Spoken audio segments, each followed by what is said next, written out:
بسم اللہ الرحمن الرحیم۔ السلام علیکم، welcome to my channel Urdu story centre.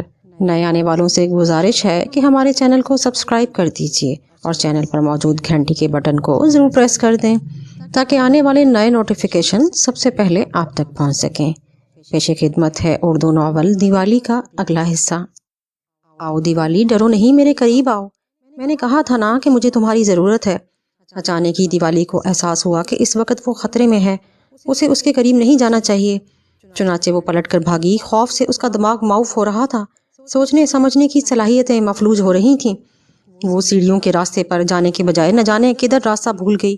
اس کی سمجھ میں نہیں آ رہا تھا کہ وہ کس طرح لان تک آئی تھی۔ سامنے ایک بند دروازہ تھا، وہ اس پر اضطراری انداز میں گھونسے مارنے لگی۔ کھولو کھولو، دروازہ کھولو، بچا لو، مجھے بچا لو۔ پیچھے وہ شخص چلا آ رہا تھا۔ دیوالی کے ہیجان میں مزید اضافہ ہوتا جا رہا تھا۔ لان اس کی چیخوں سے گونج رہا تھا۔ نہ جانے کیوں ابھی تک ڈاکٹر سینا، چندر اور درشنا اس کی مدد کے لیے نہیں آئے تھے۔ اس خوفناک آدمی اس کے بہت قریب آ گیا تھا۔ پھر اس نے اپنا نوکیلا ہاتھ اس کی طرف بڑھایا اور دیوالی نے چیختے ہوئے اپنا ہاتھ اس کے چہرے کی طرف بڑھا دیا۔ اس نے اس کے چہرے پر پنجہ مارا تو لجے گوشت کا ایک ٹکڑا اس کے ہاتھ میں آ گیا۔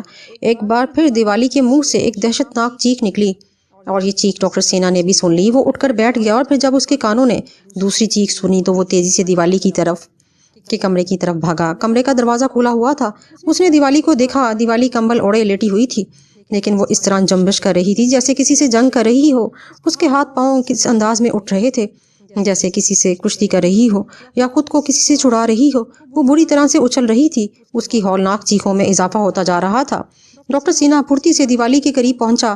اس نے اس کا کمبل الٹ دیا۔ پہلے تو وہ یہی سمجھا جیسے کسی نے دیوالی کو پکڑا ہوا ہے، لیکن جب اس نے کمبل کے نیچے کا منظر دیکھا تو حیران رہ گیا۔ دیوالی بری طرح سے اچھل کود کر رہی تھی۔ بستر پر اس کے علاوہ اور کوئی نہیں تھا۔ ڈاکٹر سینا نے زور سے آواز دی، دیوالی، دیوالی۔ پھر وہ اس کی طرف بڑھنا ہی چاہتا تھا کہ ایک پراسرار اور عجیب واقعہ رونما ہوا۔ دیوالی کے پیٹ پر 5-6 خراشیں اس طرح ابھریں جیسے کسی نے اپنے نوکیلے ناخن اس کے پیٹ میں گھاڑ دیے۔ وہ اس کا پیٹ چیر کر دیکھنا چاہتا ہو۔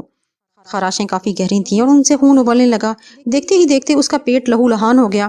ڈاکٹر سینا نے اس نادیدہ ہاتھ کو پکڑنے کی کوشش کی، لیکن اس سے پہلے کہ وہ کچھ کر سکتا، کسی نے دیوالی کی ٹانگیں پکڑ کر اسے بستر سے دیوار کی طرف گھسیٹنا شروع کر دیا۔ اور پھر مزید حیرت ناک واقعات نگاہوں کے سامنے آئے۔ دیوالی دیوار پر رگڑ کھاتی ہوئی چھت کی طرف جانے لگی۔ اس کی ٹانگیں اوپر تھیں اور سر نیچے، جبکہ جسم دیوار سے چپکا ہوا تھا۔ جو کوئی بھی اسے اس انداز سے گھسیٹ رہا تھا وہ دکھائی نہیں دے رہا تھا۔ وہ ہولناک انداز میں چیخ رہی تھی اور ڈاکٹر سینا کی طرف ہاتھ بڑھا رہی تھی جیسے کسی نادیدہ اور شیطانی قوت کے خلاف اس کی مدد چاہتی ہو۔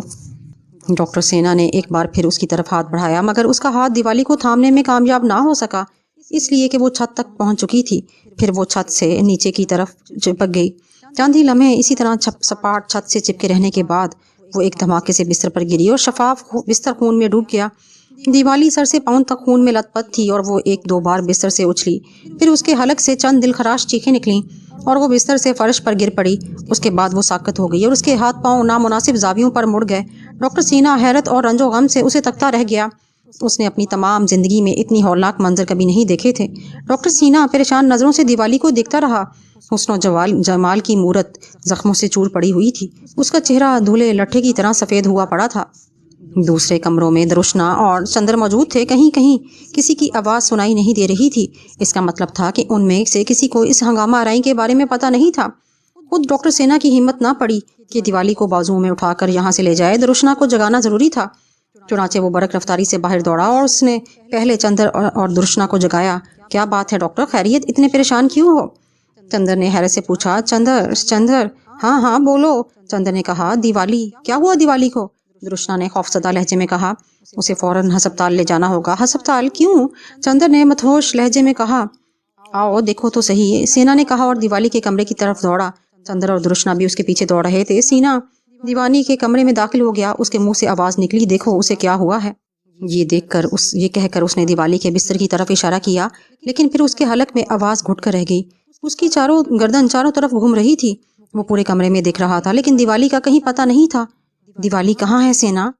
یہی تھی اور ڈاکٹر سینا کے پورے بدن سے پسینہ بہہ رہا تھا۔ چندر اور درشنا عجیب سی نظروں سے ڈاکٹر سینا کو دیکھ رہے تھے۔ بمشکل تمام ڈاکٹر سینا نے کہا، وہ یہی تھی، لیکن میں نے اسے جس حال میں دیکھا تھا، او مائی گاڈ، وہ شدید زخمی تھی۔ زخمی؟ ہاں دیکھو اس کے بستر کو دیکھو، ڈاکٹر سینا نے کہا اور پھر خود بھی اس کی طرف نگاہ ڈالی، لیکن اسے حیرت کا دوسرا جھٹکا لگا۔ بستر صاف شفاف پڑا ہوا تھا۔ اس نے دونوں ہاتھوں سے سر پکڑ لیا اور بیٹھنے کے لیے کوئی جگہ تلاش کرنے لگا۔ درشنا اور چندر اس کے پاس پہنچ گئے۔ چندر نے اسے سہارا دے کر ایک کرسی پر بٹھا دیا اور پھر بولا، آپ نے کوئی بھیانک سپنا دیکھا ہے ڈاکٹر؟ کیا تم مجھے خوابوں کا انسان سمجھتے ہو؟ ڈاکٹر سینا جھلا کر بولا۔ پھر بتائیے تو صحیح ہوا کیا؟ چندر نے کہا اور ڈاکٹر سینا ہکلا کر انہیں پوری کہانی سنانے لگا۔ درشنا نے خوفزدہ لہجے میں کہا، آپ یقین کریں بھیا، مجھے وہ لڑکی ویسے ہی بڑی پر اسٹار لگی تھی۔ یہ بات نہیں ہے درشنا، ہے بھیا، آپ یقین کریں یا نہ کریں، وہ بہت اچھی لڑکی تھی۔ ڈاکٹر سینا نے گہرا سانس لے کر کہا، لیکن پھر یہ سب کیا ہے؟ پتہ نہیں، اب یہ بتاؤ کیا کروں؟ اس کے ماں باپ نے بڑے بھروسے کے ساتھ اسے میرے ساتھ پاس چھوڑا تھا۔ وہ میری آنکھوں کے سامنے شدید زخمی ہوئی تھی، اور اب آؤ باہر دیکھیں۔ ہر جگہ تلاش کر لیا گیا لیکن دیوالی کا کہیں پتہ نہ چل سکا۔ وہ لوگ مایوس ہو کر واپس ایک کمرے میں آ گئے تھے۔ کچھ سمجھ میں نہیں آ رہا تھا۔ درشنا بولی، کیا کہتے ہو چندر؟ کس بارے میں؟ کیا کرنا چاہیے؟ پولیس کو اطلاع دی جائے؟ پولیس؟ وہ ہم غیر ملکیوں کو ویسے ہی احمق سمجھتی ہے، اس بے تکی رپورٹ پر صرف ہمارا مذاق اڑائے گی، ڈاکٹر سینا نے کہا اور گہری خاموشی چھا گئی۔ دیوالی کی آنکھ کھل گئی۔ بہت دیر تک تو پتہ نہ چل سکا کہ وہ ہے کہاں۔ بڑا سا کمرہ تھا جس کی دیواریں سفید اور کسی بھی قسم کے نقش و نگار، تصاویر، ڈیزائن وغیرہ سے آری تھیں۔ ایک ٹھنڈا ٹھنڈا سا ماحول، سفید مدھم روشنی، بدن کے نیچے ایک بستر جو مکمل طور پر سفید تھا۔ دلچسپ بات یہ تھی کہ فرش پر ایک سفید قالین بچھا ہوا تھا۔ دروازے بھی سفید تھے۔ اسے یوں لگا جیسے وہ کسی برفانی غار میں ہو۔ سردی بے شک برفانی غاروں جیسی نہیں تھی لیکن ماحول بالکل ویسا ہی تھا۔ اس نے 2-3 بار ادھر ادھر گردن پٹکی اور اس کے بعد اسے واقعات یاد آ گئے۔ وہ اٹھ کر بیٹھ گئی۔ وہ مدھم خواب اس کی آنکھوں میں تھا۔ تب اس نے اس بھیانک وجود کو خود پر حملہ آور ہوتے ہوئے دیکھا تھا۔ اس نے اپنی لمبی فولادی انگلیوں سے دیوالی کے بدن پر گھاؤ لگائے تھے اور دیوالی کو دیوار پر گھسیٹ دیا تھا۔ یہ تمام مناظر یاد کر کے اس کے چہرے پر شدید خوف کے آثار نمودار ہو گئے۔ بعد میں اسے پتہ نہیں چلا کہ وہ کہاں گئی۔ اس نے اپنے جسم پر زخموں کے نشانات تلاش کیے لیکن ایک بھی زخم نہیں تھا۔ وہ بالکل ہلکی پھلکی اور سبک روح تھی۔ جبکہ وہ ڈاکٹر سینا کے گھر میں تھی، وہاں چندر اور درشنا تھے جن سے اس کی اچھی خاصی شناسائی ہو چکی تھی۔ ہسپتال میں ماتا پتا بھی تھے۔ بڑے چین کا جیون گزار رہے تھے وہ، ڈاکٹر نریشا اور اس کا پتی، جن کے بارے میں پتہ چلا کہ وہ ہنی مون منانے گئے ہوئے ہیں۔ مگر میں کہاں ہوں؟ کوئی ہے یہاں؟ کوئی ہے؟ لیکن وہاں کوئی نہیں تھا۔ وہ بستر سے اٹھ کھڑی ہوئی اور سامنے کے سفید دروازے پر پہنچ گئی۔ دروازے کے ہینڈل پر ہاتھ رکھ کر اسے اپنی طرف گھسیٹا تو بڑے آرام سے کھل گیا۔ باہر سے ہوا کے سرد جھونکے اندر آئے اور ایک لمحے کے لیے اس کا دل چاہا کہ دروازہ بند کر دے۔ باہر تو بہت سردی تھی لیکن تجسس سردی پر غالب آ گیا۔ یہ پتہ تو چلے کہ یہ کون سی جگہ ہے۔ باہر ایک راہداری نظر آئی جو دائیں بائیں طرف چلی گئی تھی۔ ایک لمحے تک وہ اپنی جگہ کھڑی سوچتی رہی کہ وہ کیا کرے۔ پھر اس نے بائیں سمت کا رخ کیا۔ راہداری آگے جا کر بائیں جانب گھوم گئی تھی۔ اس کے بعد ایک دروازہ نظر آیا۔ دروازے کی دوسری طرف ایک انتہائی عالیشان کچن تھا۔ کچن میں کھانے پینے کی تمام اشیاء موجود تھیں۔ وہ ایک لمحے تک کچن کا جائزہ لیتی رہی، پھر وہاں سے واپس پلٹی اور پھر راہداری میں دائیں طرف گئی۔ یہاں کچھ کھڑکیاں باہر کی سمت کھلتی تھیں۔ اس نے باہر کا جائزہ لیا تو اسے کوہر میں ڈوبی ہوئی ایک عجیب و غریب وادی نظر آئی۔ سبز درختوں سے سبزہ جھانک رہا تھا، لکوداک ویرانہ۔ اس راہداری کا اختتام بھی ایک دروازے پر ہوا لیکن یہ دروازہ باہر سے بند تھا۔ اس کے بعد اس کی رسائی صرف کچن تک تھی۔ پھر اچانک ہی اسے شدید بھوک کا احساس ہوا۔ پتہ نہیں وہ کب سے بھوکی تھی۔ اس نے پھر کچھ پیٹ میں ڈالنے کے لیے وہاں سے کچھ سامان تلاش کیا۔ اس کے بعد شکم سیری کی، پھر واپس پلٹی۔ اس قید تنہائی کا مقصد کیا تھا؟ اسے یہاں قید کر کے کیوں رکھا گیا تھا؟ اس جہاز میں ملنے والا وہ پراسرار وجود اس کی زندگی کا گاہک بن چکا تھا۔ بہت زبردست اور موٹی گرل والی کھڑکی تھی جس میں خاص قسم کے شیشے لگے ہوئے تھے۔ چھوٹے چھوٹے باریک سراخ ہوا آنے کے لیے بھی تھے اور انہی سے سردی کی لہریں اندر آ رہی تھیں۔ وہ زیادہ دیر تک وہاں نہ رک سکی۔ بدن کے کھلے ہوئے حصے یخ ہو گئے تھے۔ وہ واپس پلٹی کمرے میں آ گئی۔ یہاں امن کی جگہ تھی جہاں سردی سے نجات حاصل ہو سکتی تھی۔ سامنے آتش دان تھا۔ اس نے برابر ہی آتش دان روشن کرنے والی چیزیں رکھیں۔ دیوالی نے آتش دان روشن کر دیا۔ کمرے کی فضا مزید گرم ہو گئی۔ وہ بستر پر پاؤں لٹکا کر بیٹھ گئی۔ پھر اس نے سوچا کہ یہ سب کچھ کیا ہے۔ دل میں نہ جانے کیا کیا خیالات آنے لگے۔ ماضی ایک بہترین دوست ہوتا ہے۔ جب کوئی پاس نہ ہو تو ماضی سے دوستی کر لی جائے، ماضی سے رشتہ جوڑ لیا جائے۔ دل مل جاتا ہے۔ آغاز ہوا تھا کہاں سے؟ ماتا پتا دکھوں کے مارے تھے۔ راجوتی کے دل میں کسی بیٹے کی کتنی آرزو تھی، مگر بھگوان نے اسے بیٹی دے کر فل سٹاپ لگا دیا۔ پھر جب بے کسی آخری حد تک پہنچ گئی تو ایک چھوٹے سے واقعہ نے اسے انجانے کون سے راستے پر لگا دیا۔ اسے ایک دم ہنسی آ گئی، نہ قسم اور نہ کانتا ان لڑکوں کے ساتھ یہ مذاق کرتی، اور نہ ہی اسے یہ احساس ہوتا کہ اس کے پاؤں الٹے اس قدر کرامت ہو سکتے ہیں۔ وہ سوچتی رہی نہ جانے کیا کیا اور کتنے کردار اس کی زندگی میں آئے، پھر وہ جنم جنم کے پھیر میں پڑ گئی۔ کچے ذہن ہی کی بات تھی، ہاں البتہ اسے وہ دور سب سے دکھ بڑا محسوس ہوا جب اپنی چھوٹی سی حماقت سے وہ اپنی بہت بڑی شکتی کھو بیٹھی، ورنہ پراسرار وجود کیا معنی رکھتا ہے۔ مگر سوال یہ پیدا ہوتا ہے کہ وہ خوابوں کا مہمان آخر تھا کون؟ پراسرار واقعات نے اس کا پیچھا نہیں چھوڑا تھا، نہ جانے کب تک وہ بیٹھی سوچتی رہی۔ اس کے بعد جب بہت زیادہ بور ہو گئی تو پھر وہاں سے نکل آئی۔ راہداری کا دوسرا سرا جہاں وہ بڑا دروازہ لگا ہوا تھا، اس نے سوچا کہ کیوں نہ اس دروازے کو کھولنے کی کوشش کی جائے۔ وہ عظیم الشان دروازہ اس وقت باہر سے بند نہیں تھا، دباؤ ڈالنے سے وہ کھل گیا اور اس نے سامنے کی سمت دیکھا۔ ایک لمبی راہداری تھی جس کے دونوں جانب چھوٹے چھوٹے دروازے بنے ہوئے تھے۔ وہ حیرت اور دلچسپی سے آگے بڑھتی رہی، تقریباً 25 گز دور گئی تھی کہ اچانک دائیں جانب سے کوئی اس راہداری میں داخل ہوا۔ اس کی آمد اتنی غیر متوقع تھی کہ دیوالی اس سے ٹکرا گئی۔ اس کی ٹکر سے وہ فرش پر گر گئی۔ وہ ایک لڑکی تھی جس کا چہرہ عجیب و غریب تھا اور جس کی عمر کا صحیح اندازہ نہیں لگایا جا سکتا تھا۔ لڑکی نے اپنی سرخ سرخ زبان نکال کر ہونٹوں کو تر کیا اور پھر اپنا دایاں ہاتھ اٹھا کر انگلیاں لہرائیں۔ اس کی انگلیاں معمول سے زیادہ لمبی اور پتلی تھیں اور ان کے ناخن لمبے اور تیز دھار والے تھے۔ پنجہ بے حد سرخ تھا، ایسا لگتا تھا جیسے وہ خون میں ڈوبا ہوا ہو۔ دیوالی ٹھٹک کر رک گئی تھی، بے مشکل تمام اس نے خود کو سنبھالا اور بولی، کون ہو تم؟ یہاں کیا کر رہی ہو؟ لڑکی نے کوئی جواب نہیں دیا۔ وہ اپنی جگہ سے اٹھی اور تیزی سے آگے بڑھ گئی۔ کچھ لمحوں کے بعد وہ نگاہوں سے اوجھل ہو گئی تھی۔ لڑکی تم کہاں ہو؟ اس نے آواز دی۔ راہداری کے پیچھے سے دائیں جانب ایک راستہ زینے کی طرف جاتا ہے۔ نہ جانے کیوں دیوالی کو یہ اندازہ ہوا کہ لڑکی اسی طرف گئی ہے۔ حیران کن بات یہ کہ لڑکی کے بدن کے کسی حصے سے خون بہہ رہا تھا، کیونکہ خون کی ایک موٹی لکیر زینے سے نیچے چلی گئی تھی۔ دیوالی سہمے ہوئے انداز میں نیچے دیکھتی ہوئی آگے چلی گئی، جہاں بہت سے تابوت رکھے ہوئے تھے جن میں باریک باریک سوراخ تھے اور ان سوراخوں سے دھوئیں کی لکیریں اٹھ رہی تھیں۔ یہ بھی ایک ناقابل یقین چیز تھی۔ ان لکیروں کو وہ دیکھ رہی تھی کہ اچانک تابوتوں کے پیچھے سے ایک شخص باہر نکل آیا۔ اس نے گردن سے لے کر پیر تک ایک سیال لبادہ پہن رکھا تھا۔ اس کے ہاتھ عام آدمیوں کے مقابلے میں لمبے تھے، ہاتھوں کے ناخن دھاری دھار اور نوکیلے تھے۔ اس نے کڑی نگاہوں سے دیوالی کو دیکھا اور پھر نہ جانے منہ میں کیا بڑبڑانے لگا۔ پھر اس نے اپنی زبان باہر نکالی اور دیوالی کے حلق سے ایک دہشت بھری چیخ نکل گئی۔ یہ زبان کوئی 1 فٹ لمبی اور آگے سے 2 شاخہ تھی۔ وہ بری طرح پلٹ کر بھاگی، لیکن اس نے اپنے پیچھے اس شخص کے دوڑتے ہوئے قدموں کی آواز سنی۔ دیوالی کے حلق سے چیخیں نکل رہی تھیں اور وہ اپنے کمرے ہی کی طرف بھاگ رہی تھی۔ تھوڑی ہی دیر کے بعد وہ کمرے کے دروازے پر پہنچ گئی اور اس نے دروازہ اندر سے بند کر لیا۔ اس کا پورا وجود تھر تھر کانپ رہا تھا۔ وہ انتہائی دہشت زدہ انداز میں کانپتی ہوئی بستر تک پہنچی، پھر اس طرح بستر پر گر گئی جیسے اس کے پورے بدن کی جان نکل گئی ہو۔ اف، کیا ہے یہ سب کچھ؟ کیا ہو رہا ہے؟ کیا کروں میں، کیا کروں؟ ڈاکٹر سینا سخت پریشانی کے دن گزار رہا تھا۔ چندر بھی اپنے طور پر مصروف تھا۔ کتنی بار یہ فیصلہ کیا گیا کہ پولیس کو اس بارے میں اطلاع دے دی جائے، لیکن ڈاکٹر سینا اس بات کا خواہش مند تھا کہ جیسے بھی بن پڑے دیوالی کو خود ہی برآمد کر لیا جائے۔ اس سلسلے میں اس نے اپنے چند دوستوں سے بھی رجوع کیا تھا اور انہیں اس بات پر مامور کر دیا تھا کہ وہ دیوالی کا پتہ لگائیں۔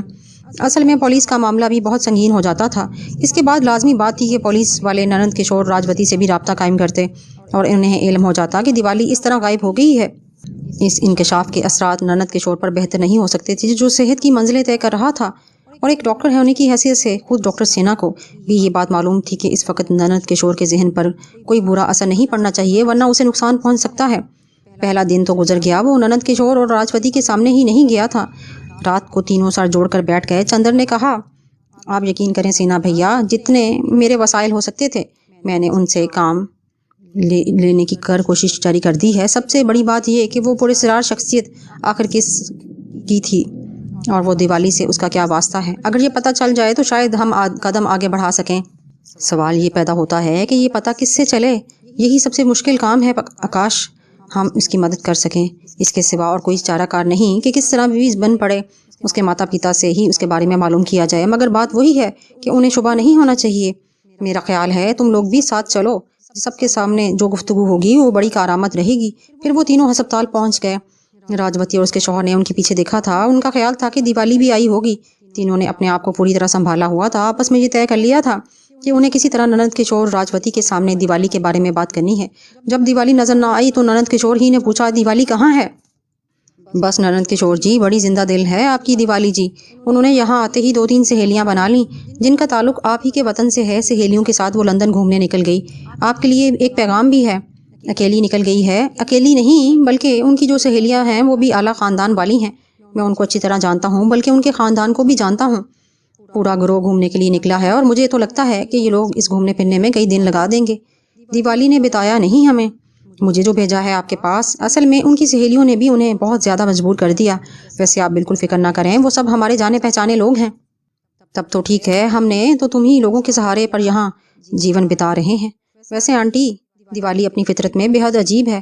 میں درشنا سے یہی کہہ رہا تھا کہ اتنی خود اعتمادی بہت کم لوگوں میں ہوتی ہے۔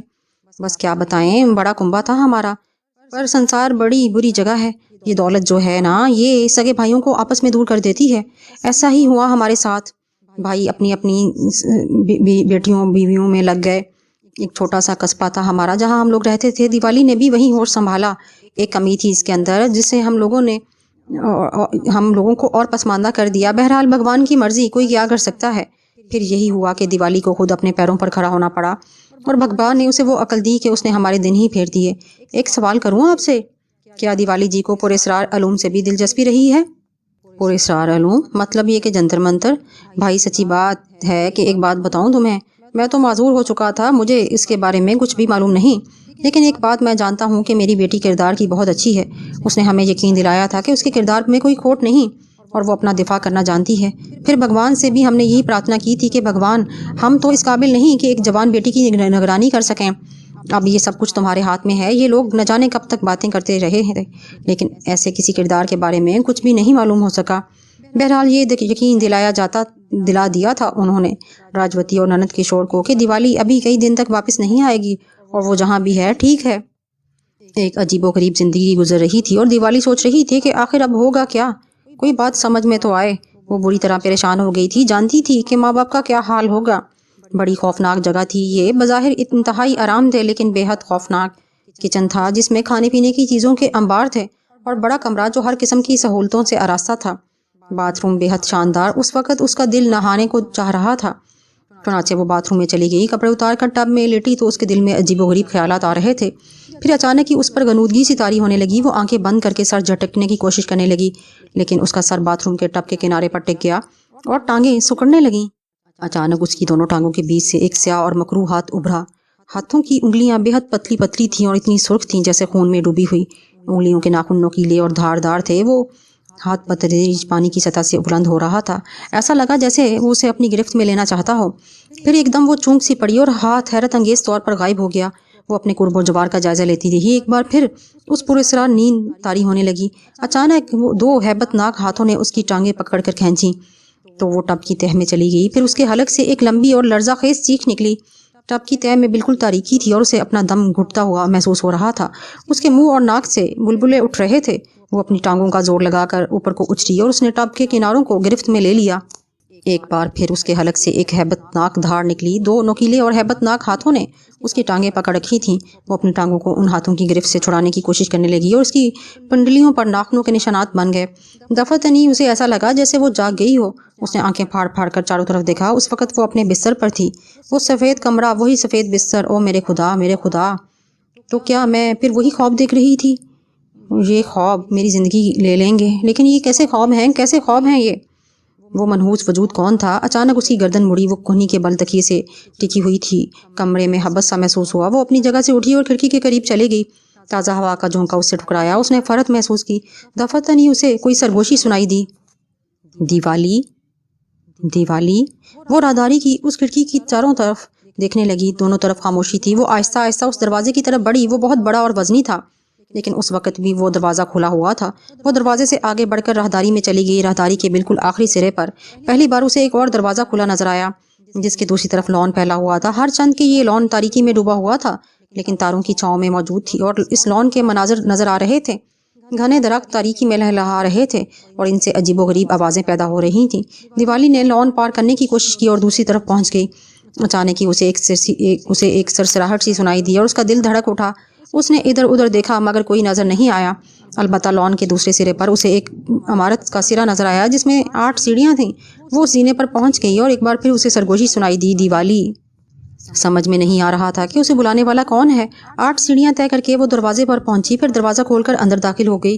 اسے یوں لگا جیسے وہ کسی پنجرے میں آ گئی ہو۔ اس عمارت کو دیکھ کر پنجرے کا تصور ہی ذہن میں ابھرتا تھا۔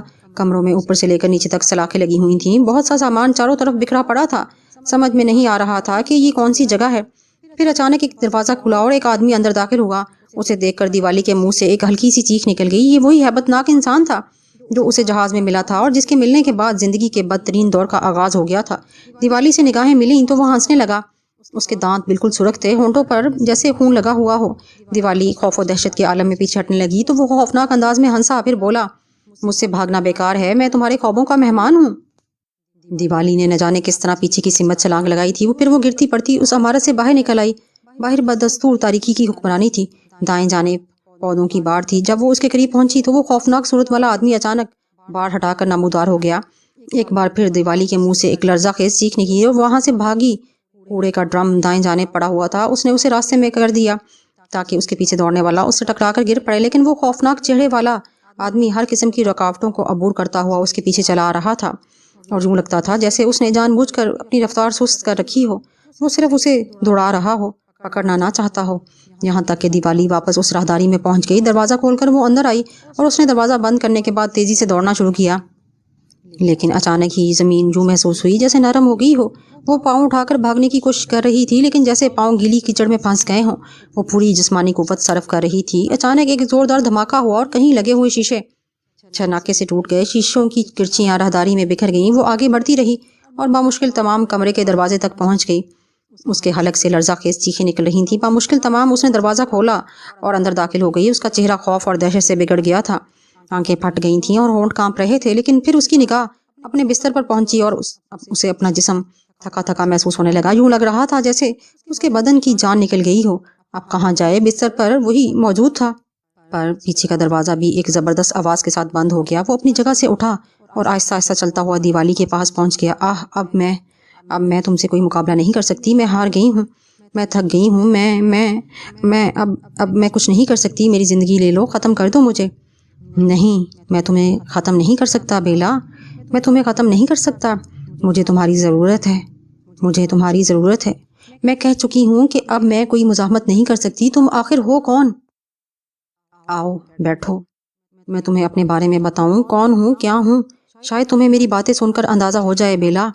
میں کہاں سے اپنی داستان کا آغاز کروں؟ چلو وہاں سے شروع کرتا ہوں جہاں سے پہلی بار مجھے سزائے موت دی گئی تھی۔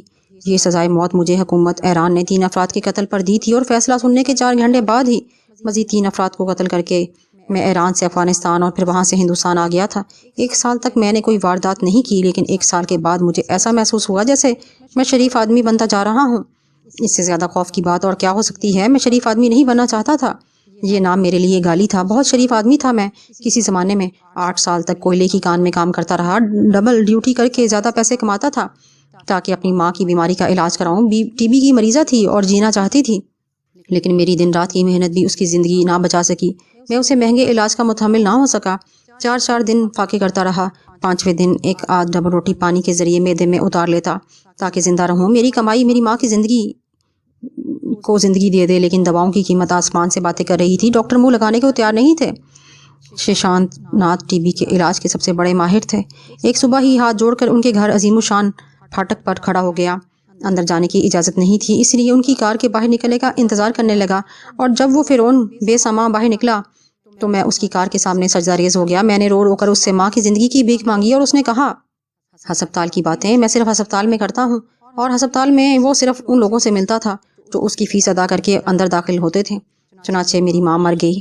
جب ایک وارڈ بوائے نے مجھے اس لاوارث لاش کو لے جانے کی ہدایت کی تو میں نے مردہ خانے میں جا کر ماں کو دیکھا۔ اس کی آنکھیں مجھ سے زمانے کی شکایت کر رہی تھیں۔ میں نے ماں سے کہا، میں اس زمانے کو بدل دوں گا ماں۔ وہاں سے میں سیدھا ڈاکٹر ششانت کے دفتر پہنچا اور اسے اطلاع دی، ڈاکٹر میری ماں مر گئی۔ ڈاکٹر نے چھونک کر مجھے دیکھا اور بولا، کون ہو تم؟ بغیر اجازت اندر کیسے آ گئے؟ چپراسی کہاں مر گیا؟ کہیں ڈر نہیں ڈاکٹر، اس کی لاش دروازے پر پڑی ہے۔ میں نے جواب دیا، اور ڈاکٹر کے قریب بیٹھے ہوئے دوسرے ڈاکٹر نے گھبرا کر اٹھنے کی کوشش کی، لیکن میرے آہنی پنجے نے اسے اس کی جگہ بٹھا دیا۔ مجھے اندر سے آنے سے روک رہا تھا، مگر تم سے ملنا ضروری تھا، اس لیے میں نے اسے اس کے فرض سے سبکدوش کر دیا۔ میں نے بات پوری کی۔ کیا بکواس کر رہے ہو؟ کیا واقعی تم نے اسے ہلاک کر دیا؟ ڈاکٹر ششانت نے مدہوش لہجے میں کہا۔ ہاں ڈاکٹر، یقین کرو۔ کیسے؟ بالکل ایسے۔ میں نے تیسری بار اپنی جگہ سے اٹھنے والے ڈاکٹر کے ساتھ ہی ڈاکٹر کی گردن دبوچ لی۔ دوسرا ہاتھ بھی استعمال نہیں کیا تھا میں نے، کیونکہ لوگوں کے خیال کے مطابق میں 6 ہارس پاور کا تھا۔ ممکن ہے کچھ کم ہو، کیونکہ میں نے کبھی گھوڑوں کی طاقت نہیں دیکھی تھی۔ اگر میں یہ بات ڈاکٹر ششانت سے کہتا تو وہ ضرور تسلیم کر لیتا، کیونکہ دیکھتے ہی دیکھتے میرے شکنجے کی گرفت نے اس کے ساتھی کی زبان باہر نکال دی اور اس کی آنکھیں آدھ انچ باہر لٹک گئیں۔ سنا ڈاکٹر، ماں مر گئی، تم نے اس کا علاج نہیں کیا اور اب ساری دنیا کو مر جانا چاہیے۔ پوچھو کیسے، میں نے کہا، اور ڈاکٹر کی زبان بے اختیار نکل گیا، کیسے؟ حالانکہ میں جانتا تھا کہ وہ کچھ اور بولنا چاہتا تھا، لیکن اس وقت میرے ٹرانس میں تھا، اس لیے بھی اس نے وہی کیا جو میں نے پوچھا۔ تب میں نے آگے بڑھ کر اس کی گردن دبوچ لی۔ ایسے لوگ میرے بدن پر جو کچھ ان کے ہاتھوں میں تھا مار رہے تھے، کرسیاں، گلدان، لکڑیاں، آرائشی سامان، لیکن ڈاکٹر کو اب کون بچا سکتا تھا؟ میں نے اسے اس کی غلطی کا ازالہ کرنے کے لیے ماں کے پاس بھیج دیا تھا۔ پولیس نے مجھے گرفتار کر لیا، مجسٹریٹ نے سزائے موت سنا دی، لیکن اتنی جلدی مرنے سے فائدہ؟ چنانچہ جب وہ لوگ فیصلہ سن کر مجھے جیل لے جانے لگے تو میں نے ان میں سے 3 کو قتل کر دیا اور اس کے بعد وہاں سے فرار ہو گیا۔ لیکن اس کے بعد میں وہاں نہیں رکا کہ میرا پولیس پیچھا نہیں چھوڑتی۔ میری دوسری منزل افغانستان تھی، لیکن یہ جگہ مجھے پسند نہیں آئی اور افغانستان سے میں ہندوستان آ گیا اور وہاں 1 سال گزار دیا۔ پھر جب خیال آیا کہ میں نے اس دوران ہاتھ پر ہاتھ رکھ کر بیٹھنے کے سوا کچھ نہیں کیا تو میں نے کچھ کرنے کا فیصلہ کر لیا۔ اس بار پھر ایک فرعون میرے ہاتھوں مارا گیا۔ اس کا نام نانا راؤ تھا، ایک جاگیردار تھا اور اپنے جاگیر میں رہنے والوں کو کھیت کھلیان سمجھتا تھا۔ میں نے اسے کھیت کی طرح کاٹ کر رکھ دیا اور ساتھ ہی اس کے ایک بیٹے کو بھی جو اس کا دست راست تھا، لیکن اس کمبخت کا ایک دست نہیں تھا، الٹے سیدھے بے شمار ہاتھ تھے۔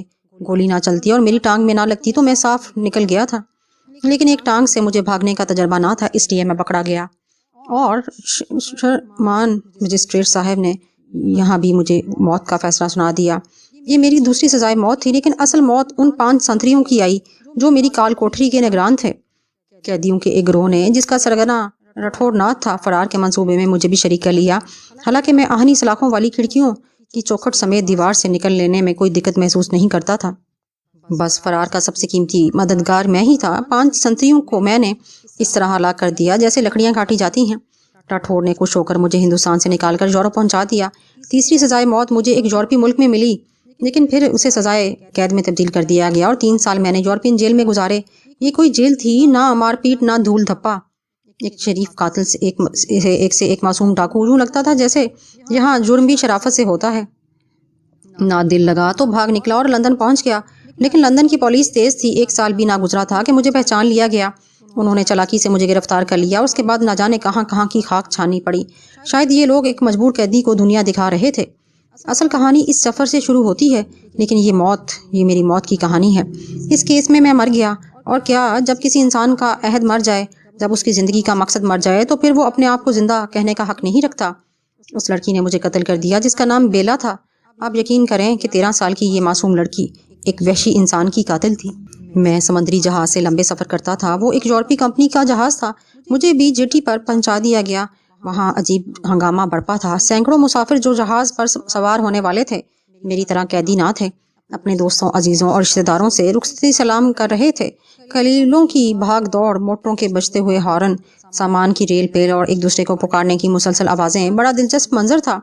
انہی میں بیلا کے والد مسٹر پیکٹر کا خاندان بھی تھا، جو اپنی بیوی اور بچوں کے ساتھ کہیں جا رہا تھا۔ جہاز بے حد خوبصورت تھا، لیکن قیدیوں کو اس کے سب سے بدصورت حصے میں جگہ دی گئی تھی۔ میرے ساتھ اور بھی قیدی تھے جو سفر کر رہے تھے، صرف میں تھا جو حالات سے بے پرواہ اپنی دھن میں مست تھا۔ لیکن جہاز جو آگے بڑھتا گیا، موسم خراب ہوتا گیا، اور اس وقت جہاز کے سفر کے 24 گھنٹے بھی نہ گزرے تھے کہ اسے طوفان نے آ لیا۔ آسمان پر سیاہ گھٹائیں چھا گئیں اور موسلادھار بارش ہونے لگی۔ مسافروں میں ہلچل مچ گئی تھی، ہر شخص بارش سے پناہ حاصل کرنے کے لیے بھاگتا پھر رہا تھا۔ رفتہ رفتہ سمندر میں اونچی اونچی لہریں اٹھنے لگیں، جہاز ان کے نرگے میں آ کر ہچکولے کھانے لگا، ایک زلزلے کی سی کیفیت پیدا ہو گئی۔ بارش کے تپیڑے پوری قوت سے بند لکڑیوں اور آہنی دروازوں سے ٹکرا رہے تھے۔ طوفان بڑھتا گیا، ہر ایک چیز ایک دوسرے سے ٹکرا رہی تھی۔ دفتن ایک شور کی آواز ابھری اور پھر آوازیں بلند ہوتی چلی گئیں۔ ان میں ایک آگ کی آواز نمایاں تھی۔ تمام قیدی گھبرا کر کھڑے ہو گئے، ان کے چہرے بدحواس ہو گئے۔ زیادہ دیر نہیں گزری تھی کہ قیدیوں کا ایک محافظ اندر گھس آیا اور چابیوں کا گچھا قیدیوں کی طرف پھینکتے ہوئے بولا، جہاز میں آگ لگ گئی ہے، تم لوگ اپنی جان بچانے کے لیے آزاد ہو جس طرح بھی۔ وہ بات پوری کے بغیر باہر نکل گیا اور قیدیوں میں افراتفری پھیل گئی۔ باہر نکلنے والا آخری قیدی میں تھا، لیکن باہر نکلتے ہی یوں لگا جیسے جہنم میں آ گیا ہوں۔ سمندر کے سینے پر جہاز ایک مشعل کی طرح روشن تھا۔ مسافروں میں افراتفری مچی ہوئی تھی، بڑے انوکھے مناظر دیکھنے میں آ رہے تھے۔ عورتیں بچوں کو سینے سے لگائے رو رہی تھیں۔ میں ان تمام مناظر کو دیکھتا ہوا آگے بڑھتا رہا۔ تب ہی میری نگاہ ایک بچی پر پڑی، 12-13 سال کی عمر کی، بے حد خوبصورت۔ اس کی موٹی موٹی آنکھوں سے آنسو روا تھے، اور میں مر گیا۔ ہاں میں اسی وقت مر گیا. ان آنسوؤں نے میری زندگی بدل دی. نہ جانے کیوں مجھے ان آنسوؤں پر پیار آ گیا. میرے قدم بے اختیار اس کی طرف بڑھ گئے. میں نے بچی کے شانے پر ہاتھ رکھا تو وہ بے اختیار مجھ سے لپٹ گئی. انکل، میری ممی، میرے ڈیڈی. اس نے ہچکیاں بھرتے ہوئے کہا. کہاں ہیں وہ؟ میں نے بے اختیار پوچھا. مر گئے وہ. اس نے 2 لاشوں کی طرف اشارہ کر کے کہا جو ایک بڑے ستون کے نیچے دبی پڑی تھیں. میں نے انہیں زندگی نہیں دے سکتا تھا، لیکن بیلا کی زندگی بچانا اب میری ذمہ داری تھی اور میں اس کے لیے سرگرداں ہو گیا. میں نے اپنی قوت بازو سے ایک چھوٹی کشتی حاصل کی اور 17 دن سمندر کے سینے پر گزارے. تب ہمیں زمین نظر آئی، ایک انوکھی سرزمین جس پر قدم رکھتے ہی احساس ہو گیا کہ ہم افریقہ میں ہیں. اس کے علاوہ چارہ کار نہیں تھا کہ ہم یہاں سے آگے بڑھیں. لیکن بیلا یہاں آ کر خوش تھی. اس کی آنکھوں میں میری محبت نے نئی زندگی جگا دی.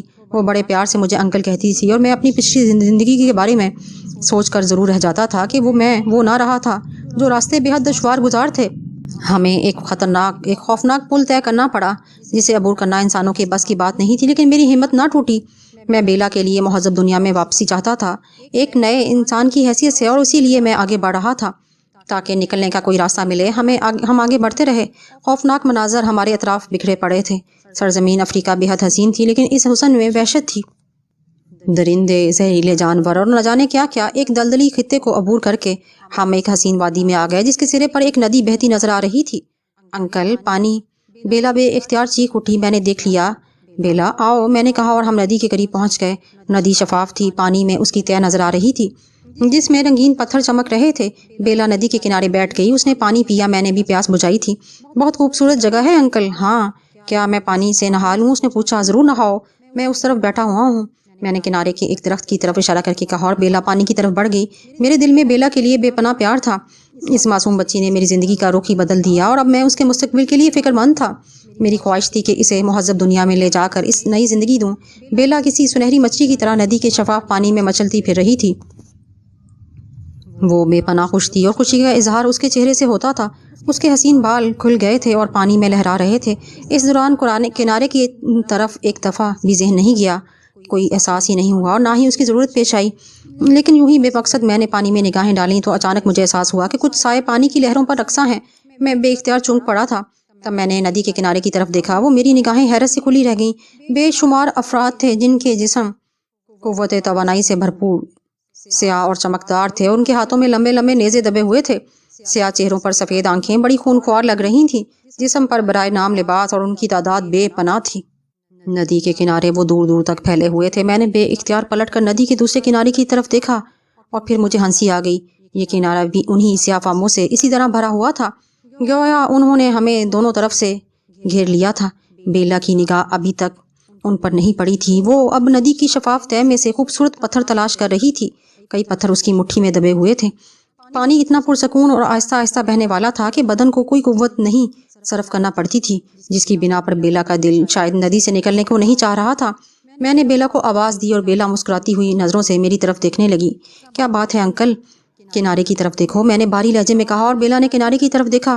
دوسرے ہی لمحے اس کے ہونٹوں کی ہنسی کافور ہو گئی اور چہرے پر کسی قدر دہشت کے آثار نظر آنے لگے.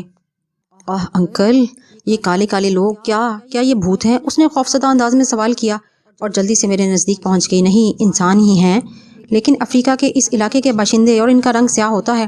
ہاں، یہ تو میں جانتی ہوں. یہ بالکل ویسے ہی ہیں جیسے ہم نے اپنے وطن میں دیکھے تھے، لیکن یہ انوکھے ہیں بیلا. ہاں انکل، بڑے خوفناک لگ رہے ہیں. لیکن یہ یہاں پر کیوں کھڑے ہیں انکل؟ بیلا، ہوشیاری سے کام لینا ہوگا. یہاں رکو، پہلے میں تمہارا لباس لے کر آتا ہوں. ارے ہاں انکل، میرے کپڑے. بیلا نے دہشت زدہ لہجے میں کہا اور میں اس کے شانے تھپک کر آگے بڑھ گیا. جوں میں کنارے کے نزدیک پہنچتا جا رہا تھا وہ لوگ ایک دم پیچھے ہٹتے جا رہے تھے. لباس کنارے کے نزدیک ہی رکھا ہوا تھا. وہ لباس میں نے اٹھایا اور پلٹ پڑا. ان لوگوں نے کوئی تعارض نہیں کیا. تب میں بیلا کے نزدیک پہنچ گیا. لیکن میں انکل یہاں پانی میں کپڑے کیسے پہنوں؟ جس طرح بھی ممکن ہو سکے بیلا، یہ لوگ کسی نیک ارادے سے نہیں آئے. میں نے کہا. کیا مطلب انکل؟ بیلا ہکلائی. تم لباس پہنو بیلا، اس کے بعد جو ہوگا دیکھا جائے گا. میں نے کہا اور بیلا نے بامشکل تمام پانی کے اندر ہی لباس کو ٹھیک ٹھاک کیا. تب میں اس کا بازو پکڑ کر دوبارہ کنارے کی طرف بڑھنے لگا. وہ لوگ بالکل ساکت اور جامد کھڑے تھے. ان کی نگاہیں ہم دونوں پر جمی ہوئی تھیں، لیکن انداز بڑا عجیب تھا. یوں لگتا تھا جیسے وہ کوئی وحشیانہ کارروائی نہ کرنا چاہتے ہوں، لیکن کچھ نہ کچھ تو ہونا ہی تھا، ورنہ ان کے یہاں آنے کا مقصد کیا ہو سکتا تھا. میں کنارے پر پہنچ گیا اور میں نے بیلا کو اپنی پشت پر کر لیا. ان میں سے ایک آدمی جو کسی قدر چھوٹے قد کا تھا لیکن چوڑے بدن کا مالک تھا، آگے بڑھ آیا. اپنا نیزہ ہلا رہا تھا. میرے نزدیک پہنچ کر اس نے نیزہ دونوں ہاتھوں میں پکڑا. سینے پر رکھا اور ہلکی سی گردن جھکائی، پھر سیدھا کھڑا ہو گیا۔ گویا ان لوگوں کا انداز جارحانہ نہیں تھا، بلکہ وہ کچھ کہنا چاہتے تھے۔ میں نے اس سے پوچھا کہ وہ کون ہے۔ چند لمحات بعد وہ میری جانب دیکھا، اس کے چہرے پر احترام کا تاثر تھا، پھر آہستہ سے بڑبڑایا، ناقابل عبور راستوں سے آنے والے، ہمارے سردار نے اپنے علم اور عقل سے تجھے وہ ناقابل عبور پل طے کرتے ہوئے دیکھ لیا تھا جس پر سے گزرنے کا تصور صرف دیوی اور دیوتا کر سکتے ہیں، اور عام لوگ اس کے پاس جانے کی ہمت بھی نہیں کرتے۔ سردار نے ہم سے کہا ہے کہ جاؤ اور اس جوان کو لے آؤ، لیکن اس کی عزت و احترام میں فرق نہ ہو۔ ہم تجھے لینے آئے ہیں۔ میں تمہارے ساتھ چلنے کو تیار ہوں، میں نے جواب دیا۔ اس نے چیخ کر اپنے ساتھیوں کو میرے بارے میں اطلاع دی، اور وہ سب میرے گرد جمع ہونے لگے جو ندی کے دوسرے کنارے پر تھے۔ وہ پانی سے گزر کر اس کنارے پر پہنچنے لگے جہاں ہم لوگ موجود تھے۔ ہم ان کے ساتھ آگے بڑھ گئے۔ آگے بڑھنے والا راستہ بلا شبہ دلکش ترین راستہ تھا۔ ایک پگ ڈنڈی تھی جو نہ جانے کس جانب جاتی تھی۔ ہم اس پر آگے بڑھتے رہے۔ سیاہ فاموں کی ٹولیاں ہمارے ارد گرد بکھری ہوئی تھیں، وہ ہر طرف سے سفر کر رہے تھے، اور بالآخر ہم اس بڑے پہاڑی ٹیلے تک پہنچ گئے جس کے عقب میں مجھے نہیں معلوم تھا کہ کیا تھا، لیکن جب میں نے اس سے گزر کر دیکھا تو مجھے وحشیوں کی ایک عظیم الشان بستی نظر آئی جو تا حد نگاہ پھیلی ہوئی تھی۔ چھوٹے چھوٹے گھاس کے بنے ہوئے جھونپڑے میں ہم دونوں کو پہنچا دیا گیا، اور اسی شخص نے جس نے پہلی بار مجھے سے گفتگو کی تھی جھک کر مجھ سے درخواست کی کہ میں یہاں آرام کروں۔ بیلا ان لوگوں کے ساتھ آتے ہوئے خوفزدہ تھی، اور جھونپڑے میں پہنچ کر بھی اس کے چہرے پر دہشت کے آثار نظر آ رہے تھے۔ تب میں نے مسکرا کر بیلا کی طرف دیکھا۔ کیا بات ہے بیلا، کیا تم خوف محسوس کر رہی ہو؟ انکل، یہ لوگ تو بڑے ہی وحشی معلوم ہوتے ہیں۔ ہمارے ہاں جو لوگ ان کے رنگ ان جیسے ضرور ہیں، لیکن حلیہ ان جیسا نہیں۔ یہ لوگ کون ہیں اور ہمیں یہاں کیوں لائے ہیں؟ ان کا مقصد کچھ بھی ہو بیلا، تمہیں ان سے خوف نہیں کھانا چاہیے۔ یہ لوگ میری موجودگی میں تمہیں کوئی نقصان نہیں پہنچا سکتے۔ میں نے اسے دلاسا دیا۔ نہیں انکل، میں خوفزدہ نہیں، میں تو کافی بہادر ہوں، لیکن یہ لوگ انوکھے ہیں، اس وجہ سے مجھے تشویش ہے، بیلا نے جواب دیا، اور میرے ہونٹوں پر مسکراہٹ پھیل گئی۔ سیاہ نسل کے ان لوگوں کے بارے میں ابھی تک یہ اندازہ نہیں لگایا جا سکتا تھا کہ انہوں نے ہمیں گرفتار کیوں کیا ہے۔ ویسے ان کا رویہ کسی طور تکلیف دہ نہیں تھا، لیکن میں نے فیصلہ کر لیا تھا کہ اگر کوئی گڑبڑ ہوئی تو میں بیلا کو ضرور بچاؤں گا۔ کوئی خاص بات نہیں انکل، بس میں سوچ رہی ہوں کہ اب ہم کیا کریں گے۔ بیلا کچھ سوچ رہی تھی۔ میں نے اس سے سوال کیا، تم کیا چاہتی ہو؟ میری سمجھ میں تو کوئی بات نہیں آ رہی، میں آپ کے ساتھ خوش ہوں، آپ اتنے اچھے ہیں کہ میں سوچتی ہوں کہ آپ اتنے اچھے کیوں ہیں۔ بس مجھے یہ سب کچھ اچھا نہیں لگ رہا، اس کے بجائے ہم کسی شہر میں ہوتے تو بہت مزہ آتا۔ ہم یہاں سے شہر جانے کی کوشش کریں گے بیلا، تمہیں فکر مند نہیں ہونا چاہیے، میں نے کہا، اور اسی وقت چند حبشی ہماری رہائش گاہ میں آ گئے، لیکن ان کے ہاتھوں میں ہمارے لیے کچھ کھانے پینے کا انتظام تھا، اور انہوں نے ایک پیغام مجھے دیا کہ سردار تم سے ملاقات کا خواہش مند ہے اور اس نے تمہیں طلب کیا ہے، لڑکی بھی میرے ساتھ جائے گی۔ میں نے پوچھا، اس نے اس بارے میں کوئی ہدایت نہیں دی، یہ تمہاری مرضی پر منحصر ہے، اس نے جواب دیا۔ بہرحال میں نے بیلا کو ساتھ لیا اور جھونپڑوں کے درمیان سے گزرتے ہوئے ان کے سردار کے پاس پہنچ گیا۔ تم یہاں کے سردار ہو؟ میں نے پوچھا۔ ہاں، تمہیں سردار نے دوسروں نے بتایا ہوگا، اپنی بستیوں میں آ جانے والے اجنبیوں کے ساتھ تم کیا سلوک کرتے ہو۔ ہم انہیں قبول نہیں کرتے، اول تو اسے راستے سے اس سے قبل کوئی نہیں آیا، دوسرے راستوں سے لوگ کبھی کبھی آ جاتے ہیں، اور وہ یہ لوگ جو پہاڑوں کی سنہری دھات یا چمکدار پتھروں کے پجاری ہوتے ہیں، ان کے حصول کے لیے وہ زندگی کی پرواہ نہیں کرتے، لیکن وہ لوگ گندے خیالات کے مالک ہوتے ہیں۔ بہت پہلے میں ان کی آمد پر کوئی اعتراض نہیں تھا، ہم ان سے تعاون کرتے تھے، لیکن پھر ان کی چند حرکتوں کی وجہ سے ہمیں تکلیف پہنچی، اور پھر اس کے بعد ہم، کیونکہ وہ ہماری لڑکیوں کو بہکاتے تھے اور ہمیں چھوڑ کر چلے جاتے، مقصد صرف سنہری دھات اور چمکدار پتھروں کا حصول ہوتا، ہمارے بہت سے لوگ ان کی وجہ سے موت کا بھی شکار ہوئے۔ یہی سوال ہم تم سے کریں گے۔ مثلاً میں نے پوچھا کہ تم بھی سنہری دھات کی تلاش میں آئے ہو؟ نہیں۔ کیا تم سچ بول رہے ہو؟ ہاں، اگر یہ سچ ہے تو تمہیں صبح کی عبادت کے وقت شیوتا کے بت کے سامنے یہ اقرار کرنا ہوگا۔ سنو، شیوتا کے بت کے سامنے جھوٹ اور نمایاں ہو جاتا ہے، اگر تم نے جھوٹ بولا تو جل کر راکھ ہو جاؤ گے، لیکن اگر تمہاری بات سچ نکلی تو ہم تمہیں احترام دیں گے۔ ہاں، اس کے سوا کوئی بات ہو تو تم ہمیں بتا دو تاکہ ہم مطمئن ہو جائیں، اور اگر میں سچا نکلا تو کیا تم میری مدد کرو گے؟ کیا مدد چاہتے ہو؟ دوسرے راستے سے مجھے مہذب دنیا تک پہنچا دینا۔ میں وعدہ کرتا ہوں کہ نہ تو سنہری دھات کا ٹکڑا اپنے ساتھ لے جاؤں گا اور نہ ہی تمہاری کسی عورت کو نقصان پہنچاؤں گا، میں نے کہا، اور اس نے مہربان انداز میں گردن ہلا دی۔ میں وعدہ کرتا ہوں کہ اگر تم سچے نکلے تو میں تمہاری پوری مدد کروں گا۔ شکریہ سردار، میں نے ممنونیت سے کہا، اس وقت تک تمہیں تو کوئی تکلیف کا سامنا نہیں کرنا پڑے گا، جس جگہ تمہیں ٹھہرایا گیا ہے وہاں تمہیں تکلیف تو نہیں؟ قطعی نہیں۔ ٹھیک ہے، تم آرام کرو، اور کسی بھی چیز کی ضرورت ہو تو مجھے آگاہ کرنا۔ خود تمہارا طرز زندگی کیا ہے؟ تمہارے قبیلے کا نام کیا ہے؟ یہاں ان اطراف میں دوسرے قبائل بھی آباد ہوں گے۔ ہم سب یشوتا کہلاتے ہیں اور یہی ہمارے قبیلے کا نام ہے۔ دیوی یشوتا ہماری نگران اور محافظ ہے، اس کا جادو سب سے عظیم ہے۔ ہاں، وہ لوگ جو اپنا جادو آزماتے ہیں یشوتا کے مجرم ہوتے ہیں۔ اور پھر بستیوں کے لیے وہ مصیبت بن جاتے ہیں. جیسے شنگریلا کون ہے؟ میں نے دلچسپی سے پوچھا. یہ قبیلہ صدیوں سے آباد ہے. ہم برے لوگ نہیں، ہمیشہ امن پسند رہتے ہیں. دوسرے قبائل کی طرح جنگ و جدل ہمارا وتیرہ نہیں. دیوی یشوتا ہماری مدد کرتی ہے اور ہماری طرف بری نگاہ ڈالنے والے خوفزدہ ہو جاتے ہیں. لیکن جمبولا کی چھوٹ میں جو ہم میں سے بد نصیب کے لیے تباہ کن ثابت ہوتی رہی. جمبولا کی چھوٹ؟ میں نے استفہامی انداز میں پوچھا. ہاں، میں تمہیں اس کے بارے میں بتا چکا ہوں. یعنی وہ سرپیرا انسان جو 1000 راتوں کا جادو مانگے اور پھر ساری زندگی پتھر بن کر گزار دے، لیکن ان 1000 راتوں میں وہ آزاد ہو. ایسا کوئی بھی شخص اس دور میں ہو جو دوسروں کے لیے پریشانی کا باعث بنا رہا ہو. بدقسمتی سے میرا اور جمبولا کا دور ہے اور اس دور میں شنگریلا موجود ہے، وہ جس نے 1000 راتیں مانگ لی ہیں. ہاں خوب. شنگریلا کہاں رہتا ہے اور تم لوگوں کے ساتھ اس کا رویہ کیسا ہے؟ وہ شیطان ہے اور اس کے سامنے بے بس ہیں، مجبور ہیں. قبیلے کی ہر عورت اس کی بیوی ہے اور وہ جسے چاہے اپنے پاس بلا لے. ہم سب اس کے غلام بن کر زندہ رہتے ہیں. وہ جس سے نفرت کرے اس کا جینا حرام کر دیتا ہے. وہ کہاں رہتا ہے؟ کیا تمہارے درمیان؟ نہیں، وہ سیاہ پہاڑیوں کے ایک غار میں رہتا ہے. جب اس کا دل چاہتا ہے آتا ہے. ہم سب کے سامنے اس کے سامنے بے بس ہو جاتے ہیں. سردار نے بتایا. تم نے صبح کی عبادت کے بارے میں کہا تھا. ہاں، ہم نکلتے سورج کی عبادت کرتے ہیں. کل تم بھی صبح اس کی عبادت میں شریک ہوگے. صبح کس وقت؟ سورج نکلنے سے قبل. کیا شنگریلا بھی اس عبادت میں شریک ہوتا ہے؟ میں نے پوچھا. شیطان کو عبادت سے کیا کام؟ وہ تو ہر رسم سے بے نیاز ہوتا ہے. شکریہ سردار، میں تمہارے اس تعاون کے لیے بے حد مشکور ہوں. میں کل صبح کی عبادت میں شریک ہوں گا اور اس وقت تمہیں میری سچائی کا یقین ہوگا. پھر میں سردار کے پاس سے اٹھ گیا. بیلا اس دوران خاموش رہی. اس کی آنکھوں میں الجھن کے آثار تھے. ظاہر ہے وہ اس گفتگو کو سمجھ نہیں رہی ہوگی. پھر جب ہم باہر نکل آئے تو اس نے میرا بازو پکڑ کر ہلاتے ہوئے کہا. یہ آپ دونوں کو کیا ہو گیا تھا انکل؟ کب بیلا؟ لیکن آپ لوگ نہ جانے کیا بول رہے تھے. میری تو سمجھ میں کچھ نہیں آیا. ان لوگوں کی زبان تھی. میں ان سے ان کی زبان میں بات کر رہا تھا. مجھے تو بڑی عجیب سی لگ رہی تھی. کیا کہہ رہا تھا؟ کیا کہہ رہا تھا کہ ہمیں تہذیب کی وادیوں تک پہنچانے میں ہماری مدد کرے گا، لیکن اس نے پیشکش کی ہے کہ ابھی چند روز ان کے ساتھ قیام کریں، یہاں کی سیر کریں. ویسے یہ جگہ بہت خوبصورت ہے انکل. ہاں، اور ان کا رہن سہن بھی انوکھا ہے. جب یہ لوگ جشن مناتے ہیں تو وحشیانہ رقص کرتے ہیں. اوہ، تو کیا یہ لوگ جشن بھی منائیں گے؟ شاید ابھی نہیں. ہاں، اگر تمہیں کچھ دن یہاں گزارنے میں اعتراض نہ ہو تو پھر ہم ان کا جشن بھی دیکھ لیں گے. ٹھیک ہے، مجھے ان کا رہن سہن بہت پسند ہے، بیلا نے خوش ہو کر کہا اور خاموش ہو گئی. میں سردار کی باتوں پر غور کرنے لگا. شنگریلا میرے لیے ایک دلچسپ شخصیت تھی. میں نے دوسرے دن کی عبادت میں شریک ہونے کا فیصلہ کر لیا. پہلے تو میں نے سوچا کہ ان کی عبادت میں تنہا جاؤں، لیکن بیلا کو اس جھونپڑے میں تنہا چھوڑنا مناسب نہیں تھا، اور پھر یہ بھی ممکن ہے کہ وہ بھی اس انوکھی عبادت سے لطف اندوز ہو. لیکن میں نے سورج نکلنے سے قبل بیلا کو جگانے کی بھی کوشش کی تو وہ جاگی نہیں. وہ گہری نیند سو رہی تھی. تب میں خود ہی باہر نکل آیا. عبادت گاہ کے بارے میں نے تفصیل نہیں پوچھی، لیکن مجھے اس کے بارے میں جاننے کی کوئی دقت نہیں ہوئی تھی.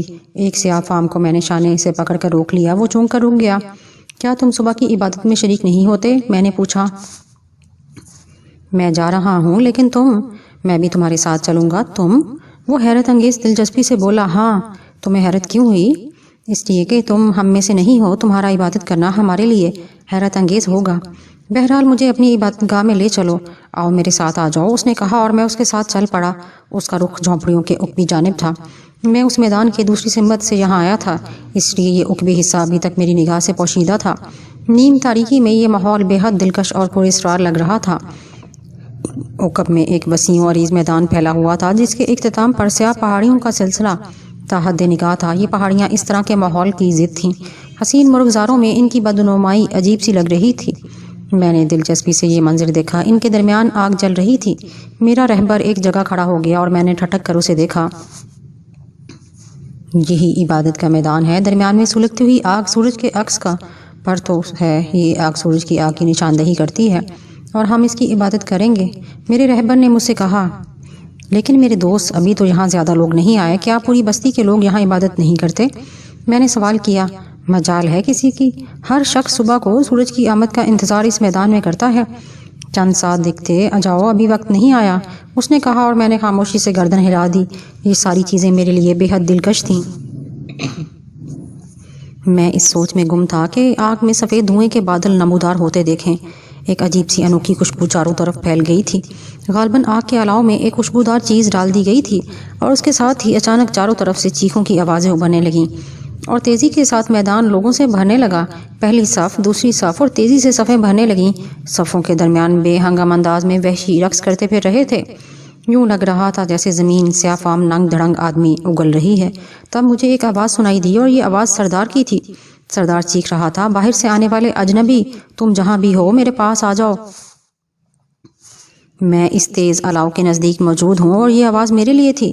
چنانچہ میں لوگوں کے ہجوم کو چیرتا ہوا آگے بڑھنے لگا۔ میرا ساتھی ایک لمحے کے لیے حیران رہ گیا۔ چند ساعت کے بعد میں سردار کے نزدیک پہنچ گیا۔ سردار الاؤ کے نزدیک ہی تھا اور اسے تلاش کرنے میں کوئی دقت نہیں ہوئی کیونکہ شعاؤں کی روشنی اس کا چہرہ نمایاں کر رہی تھی۔ سردار کے نزدیک ہی 4 آدمی بھی موجود تھے جو خاصی عمر رسیدہ تھے اور جن کے بال جٹاؤں کی شکل میں نیچے تک پھیلے ہوئے تھے۔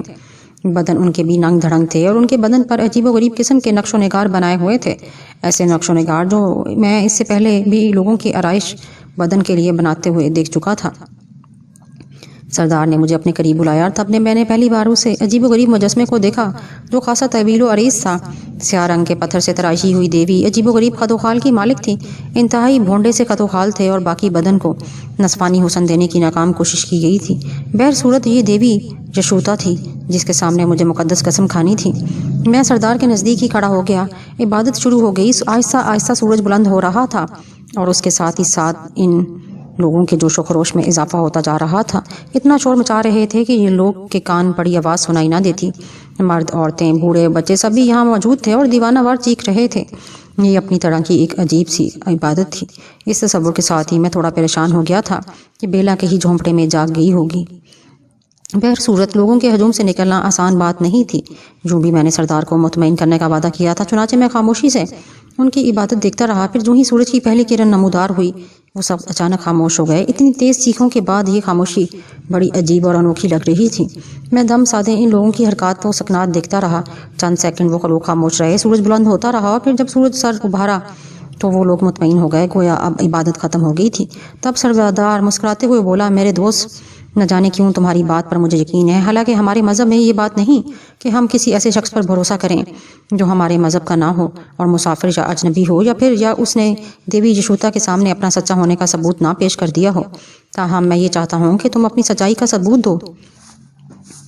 تم کیا چاہتے ہو؟ میں نے پوچھا۔ سامنے آؤ، سردار بولا اور میں دیوی یشوتا کے بت کے سامنے پہنچ گیا۔ تب سردار نے ایک بوڑھے کو اشارہ کیا اور وہ بوڑھا ہمارے نزدیک پہنچ گیا۔ سردار نے بوڑھے سے مخاطب ہو کر کہا، عظیم مرونا، ناقابل عبور راستوں سے آنے والا شخص کہتا ہے کہ وہ ایک بھٹکا ہوا انسان ہے اور سمندر کے راستے یہاں تک پہنچ گیا ہے۔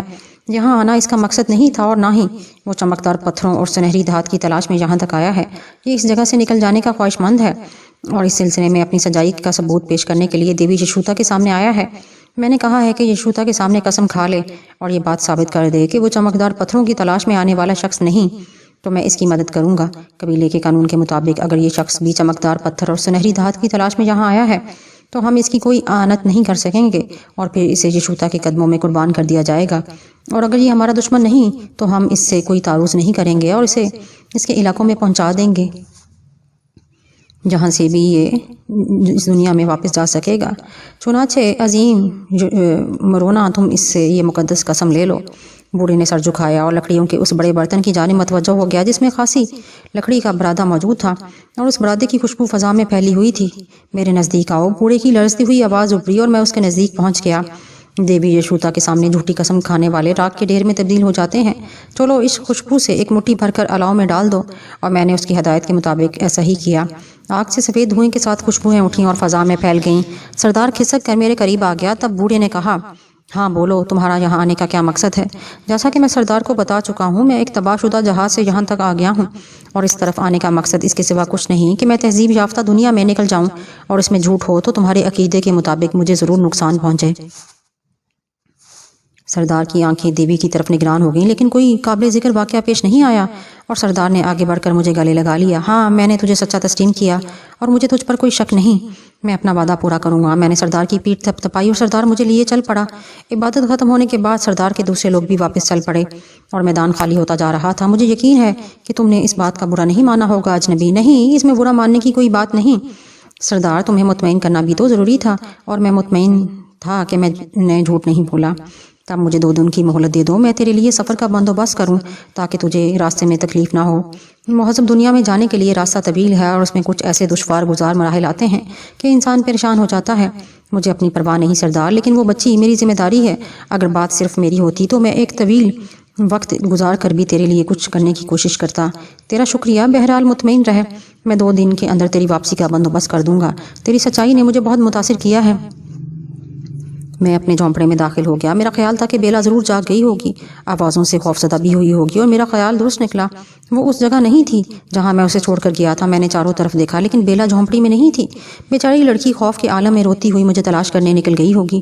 میں تیزی سے باہر نکل آیا اور پھر جھونپڑے کے اطراف میں ان ساری جگہوں تک جہاں بیلا کے جانے کا امکان ہو سکتا تھا تلاش کرتا پھرا، لیکن وہ موجود نہ تھی۔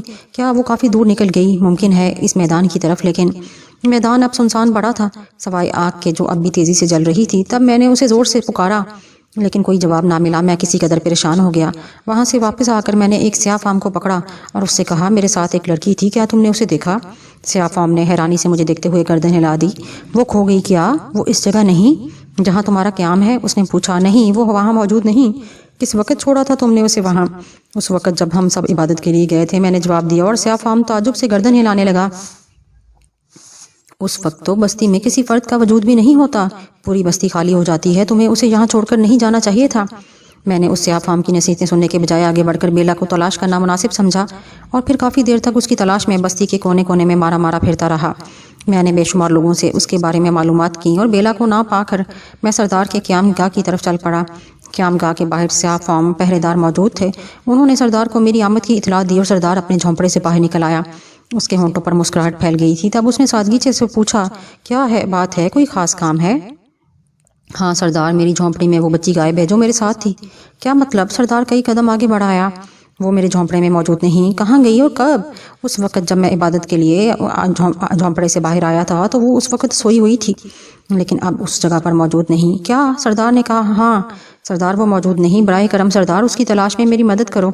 یقیناً یقیناً، یہ تمہارے کہنے کی بات نہیں، سردار نے جواب دیا، اور پھر وہ تیزی سے آگے بڑھ گیا۔ سردار نے چند افراد کو جمع کیا اور انہیں کچھ ہدایت دیں۔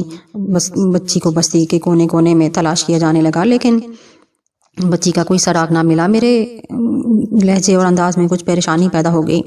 میرے ذہن میں یہ بھی تھا کہ بیلا کے ساتھ کوئی حادثہ پیش نہ آ گیا ہو یا خوفزدہ ہو کر وہ کہیں چھپ نہ گئی ہو۔ سردار زمبا نے مجھے اپنے ساتھ ہی رہنے کے لیے کہا اور پھر اس نے مجھے اپنے جھونپڑے میں بیٹھنے کی دعوت دی اور ہم اندر چلے آئے۔ اندر آ کر ہم دونوں اپنی نشستوں پر بیٹھ گئے۔ پریشان ہونے کی ضرورت نہیں دوست، ظاہر ہے وہ بچی زیادہ دور تک نہیں جائے گی۔ اب اتنی ناسمجھ بھی نہیں کہ جنگلوں میں بہت دور تک نکل جائے۔ میرے تیز دوڑنے والے اسے تلاش کر لیں گے۔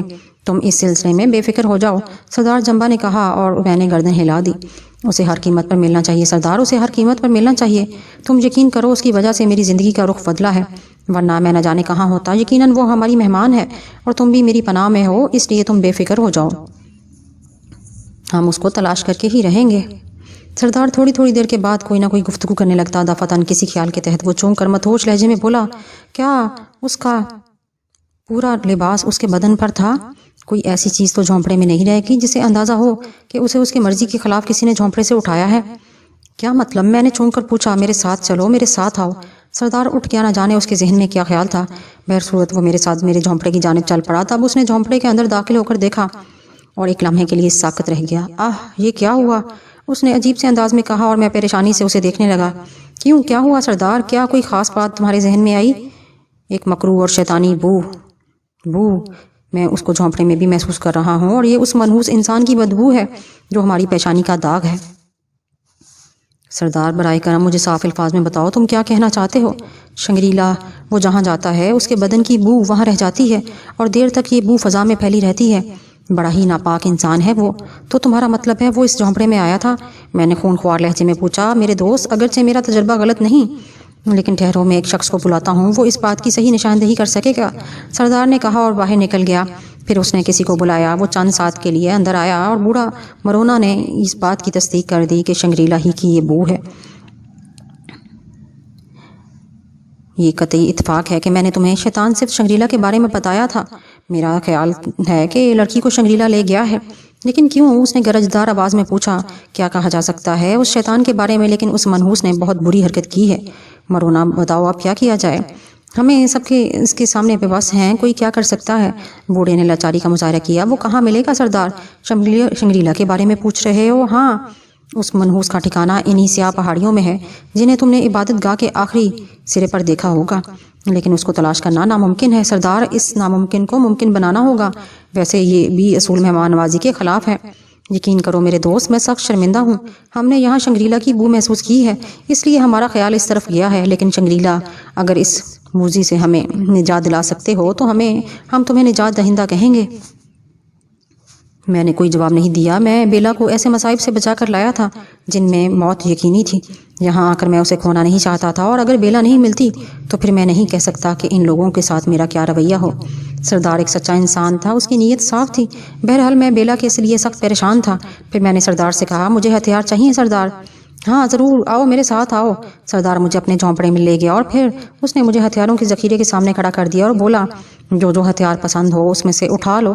میں نے اس میں سے وہ کچھ ہتھیار اٹھائے اور میں اس غار کی تلاش میں بھٹکتا پھرا، لیکن سورج ڈھل گیا اور مجھے کوئی غار نظر نہیں آیا۔ میرے دل میں انتہائی غصہ تھا۔ اگر شنگریلا مجھے مل جاتا تو میں اس کا خون پی جاتا۔ میں نے سوچا اور اچانک ہی سردار کے کچھ الفاظ میرے ذہن میں گونج اٹھے۔ میں خاموشی سے واپس چل پڑا۔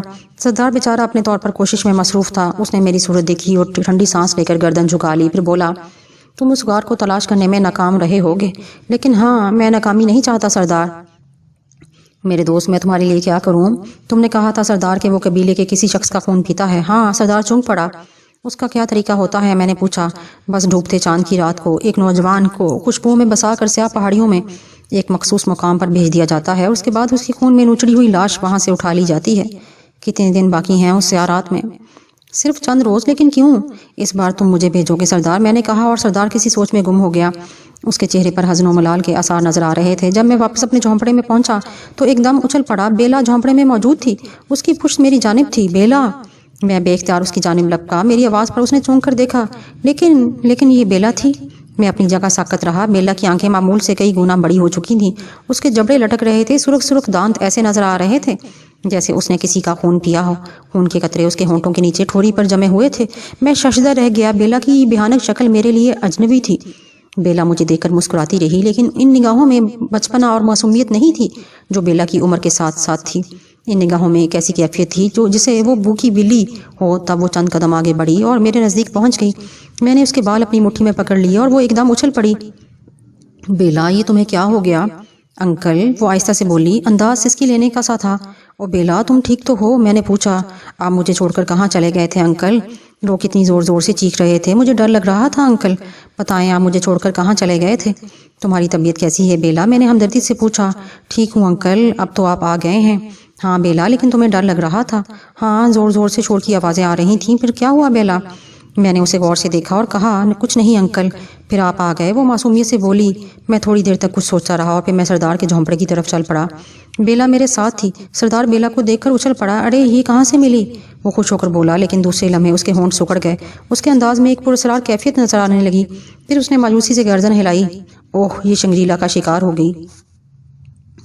کیا مطلب؟ یقیناً اسے لے جانے والا شنگریلا تھا اور اب یہ اس کی ملکیت ہے۔ وہ جب اور جہاں چاہے اسے حاصل کر سکتا ہے۔ مگر کیسے؟ میں نے پریشان لہجے میں پوچھا۔ یہ اس کی رفاقت کے بغیر کہیں نہیں جائے گی۔ اب یہ اس کے شہر میں گرفتار ہے۔ سردار نے کہا، یہ کیسے ممکن ہے؟ مجھے حکم دو میرے دوست، میں وہی کروں گا جو تم کہو گے۔ میں اسے لے کر یہاں سے فوراً نکل جانا چاہتا ہوں۔ میری اس اطلاع کے باوجود؟ ہاں۔ تب تم یہاں رکو، میں بندوبست کیے دیتا ہوں۔ کاش تم اس طرح اس منحوس کے بھیانک جال سے نکل سکو، سردار نے کہا، اور پھر وہ باہر نکل گیا۔ میں نے پریشان نگاہوں سے بیلا کو دیکھا اور وہ پھر اتنی معصوم نظر آ رہی تھی۔ بیلا، میں نے اسے مخاطب کیا۔ ہاں انکل، آپ کچھ پریشان نظر آ رہے ہیں انکل۔ او نہیں بیلا بیٹی، میں اگر پریشان تھا تو صرف تمہارے لیے۔ تم ٹھیک ہو؟ اب مجھے کوئی پریشانی نہیں انکل، میں کچھ بیمار ہو گئی تھی۔ کیا مجھے کچھ یاد نہیں آتا کہ صبح کے وقت اس وقت جب لوگ چیخ رہے تھے اور میں سوتے سے جاگ پڑی تھی، آپ موجود نہیں تھے؟ اس کے بعد یہ شام کیسے ہو گئی انکل؟ مجھے نہیں معلوم انکل کہ کس طرح ہو گئی۔ مجھے دن بھر کے واقعات یاد کیوں نہیں آ رہے؟ کیا میں سو گئی تھی؟ اس نے پوچھا اور میں عجیب سی نگاہوں سے اسے دیکھتا رہا۔ ہاں بیلا بیٹی، تم سو گئی تھی، لیکن اب یہ بتاؤ، کیا تم سفر کے لیے تیار ہو؟ سفر؟ بیلا نے تعجب سے پوچھا۔ ہاں سفر، ہاں، لیکن کیوں انکل؟ کیا ہم یہاں سے جا رہے ہیں؟ لیکن اتنی جلدی کیوں انکل؟ بس بیلا، سردار گھوڑوں کا بندوبست کرنے گیا ہے، ہم لوگ آج اسی وقت یہ بستی چھوڑ دیں گے۔ رات میں انکل؟ اس نے تعجب سے پوچھا۔ ہاں بیٹی رات میں، لیکن ہم کہاں جائیں گے؟ اس دنیا سے بہت دور چلے جائیں گے۔ انکل یہی تو میری دلی خواہش ہے۔ انکل کتنی دیر میں یہ لوگ ہمارے ساتھ چلیں گے؟ میرا خیال ہے تھوڑی دیر کے بعد، میں نے کہا، اور بیلا مسرور نظر آنے لگی۔ اس کے چہرے پر وہی معصومیت تھی جو میں ہمیشہ سے پہلے بھی دیکھتا رہا، لیکن میرے ذہن میں کہے ہوئے الفاظ کا خوف بھی باقی تھا کہ کہیں سردار کی بات سچی ثابت نہ ہو۔ بیچارہ سردار میرے ساتھ پورا تعاون تو کر رہا تھا۔ خیر گھوڑے بھی آ گئے اور ہماری سواری کے لیے 2 گھوڑے اور سامان ہمیں فراہم کر دیا گیا۔ سردار مجھے بستی کے سرحد تک چھوڑنے آیا۔ وہ اب بھی پریشان تھا۔ میری بستی میں بہتر سلوک نہ ہو سکا، نوجوان جس کے لیے میں طویل عرصہ تک شرمندہ ہوں گا۔ میری دعا ہے کہ یشوع کی مدد سے تم اس شیطان کے جال سے نکل جاؤ، لیکن اگر کوئی دقت محسوس ہوئی تو میرے دوست سردار کو اپنے دوست سمجھ کر اس کے پاس آ جانا۔ تو اب آرام کرو، عمدہ جگہ ہے، میں نے کہا، اور میں اپنے رہنما سیاہ فاموں سے ملنے لگا۔ میں نے پروگرام بنایا تھا کہ دوپہر تک ہم آرام کریں گے، دوپہر کے بعد ہم رات کسی مناسب جگہ قیام کر سکیں گے۔ سیاہ فاموں نے سعادت مندی سے گردن ہلائی۔ ان بیچاروں نے ہمارے آرام کے لیے کچھ بندوبست کیا اور ہمارے سارے کام انہوں نے کیے، اور کھانے پینے کے بعد ہم آرام کرنے لیٹ گئے۔ بیلا متوازن تھی، اس کے انداز میں پہلے جیسی معصومیت پیدا ہو گئی تھی، لیکن میں اس کی طرف سے غیر مطمئن تھا۔ دوپہر ڈھل گئی اور پھر ہم نے دوبارہ سفر کی تیاریاں شروع کر دیں۔ اب ہم ایک جنگل کو عبور کرنے والے تھے۔ پھر ہم نے دوبارہ کچھ سفر کر کے آرام کا لیے ایک جگہ کا انتخاب کیا۔ یہ پہاڑی علاقہ تھا، اونچے اونچے ٹیلے تھے۔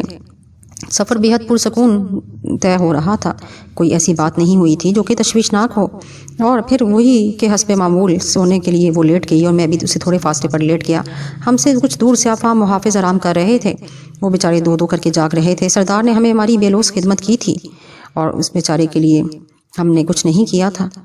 آخری رات کا چاند تھا، پہلے تو تاریکی رہی لیکن پھر آہستہ آہستہ روشنی ہونے لگی۔ میری آنکھیں نیم غنودہ ہوئیں۔ میں نے کسی کو اپنے قریب محسوس کیا، چونکہ بڑا بیلا میرے سہارانے موجود تھی۔ نیند نہیں آ رہی؟ میں نے مسکراتے ہوئے پوچھا۔ وہ بھی مسکرا دی، لیکن اس کے اندر کسی قدر تبدیلی نظر آ رہی تھی۔ یہ تبدیلی صرف میرا احساس تھا، کوئی خاص واقعہ نہیں ہوا تھا، لیکن چند ساعت کے بعد میرے اس احساس کی تصدیق ہو گئی۔ وہ کھسک کر میرے نزدیک آ گئی۔ میں عورت بننا چاہتی ہوں، میں جوان ہو گئی ہوں۔ اس کی آواز ابھری اور میں اچھل پڑا۔ بیلا، میں نے اسے گھورتے ہوئے کہا، ہوش میں آؤ، میں تمہاری آغوش میں سمانا چاہتی ہوں، مجھے مایوس نہ کرو ورنہ۔ اور میرا بھرپور ہاتھ اس کے منہ پر پڑا۔ وہ کئی فٹ دور جا گری تھی۔ ٹھیک ہے، تم مجھے قبول نہ کرو، میں جا رہی ہوں۔ بات حد سے گزر گئی تھی، میں اسے اس کے حال پر نہیں چھوڑ سکتا تھا۔ چنانچہ میں نے لپک کر اسے پکڑا اور میرا ہاتھ اس کی گردن کی پشت پر پڑا اور وہ لہرا کر زمین پر آ رہی، وہ بے ہوش ہو گئی۔ میں نے اسے اٹھا کر اس کی جگہ پر لٹا دیا، دیر تک اس کے نزدیک بیٹھا، اس کے بارے میں سوچتا رہا۔ پھر میں نے سوچا کہ دن رات سفر کرنا ہوگا تاکہ اس طلسمی ماحول سے جتنی جلدی ہو سکے دور نکل جاؤں۔ کچھ بھی ہو، بیلا کو بے سہارا نہیں چھوڑوں گا۔ سیاہ فام اطمینان سے اپنی جگہ موجود تھے، ان بیچاروں کو صورتحال کا کوئی علم نہیں تھا۔ میں اسی طرح دوبارہ لیٹ گیا۔ چاند سفر کرتا رہا اور ہوا اتنی خوشگوار چل رہی تھی کہ آنکھوں میں شراب اتر رہی تھی۔ پھر یہ شراب میرے حواس پر چھا گئی اور میں دوبارہ سو گیا۔ اس بار سیاہ فاموں نے مجھے جگایا اور پہاڑیوں کی اوٹ سے اجالا ابھر رہا تھا۔ سیاہ فام مجھے جھنجھوڑ رہے تھے۔ میں چونک کر اٹھ گیا۔ آپ کی ساتھی لڑکی گھوڑے پر بیٹھ کر اس طرف گئی ہے، ہم نے 2 آدمی اس کے پیچھے دوڑا دیے ہیں، ایک سیاہ فام نے بتایا، اور میں نے گہری سانس لی اور میں الجھ گیا۔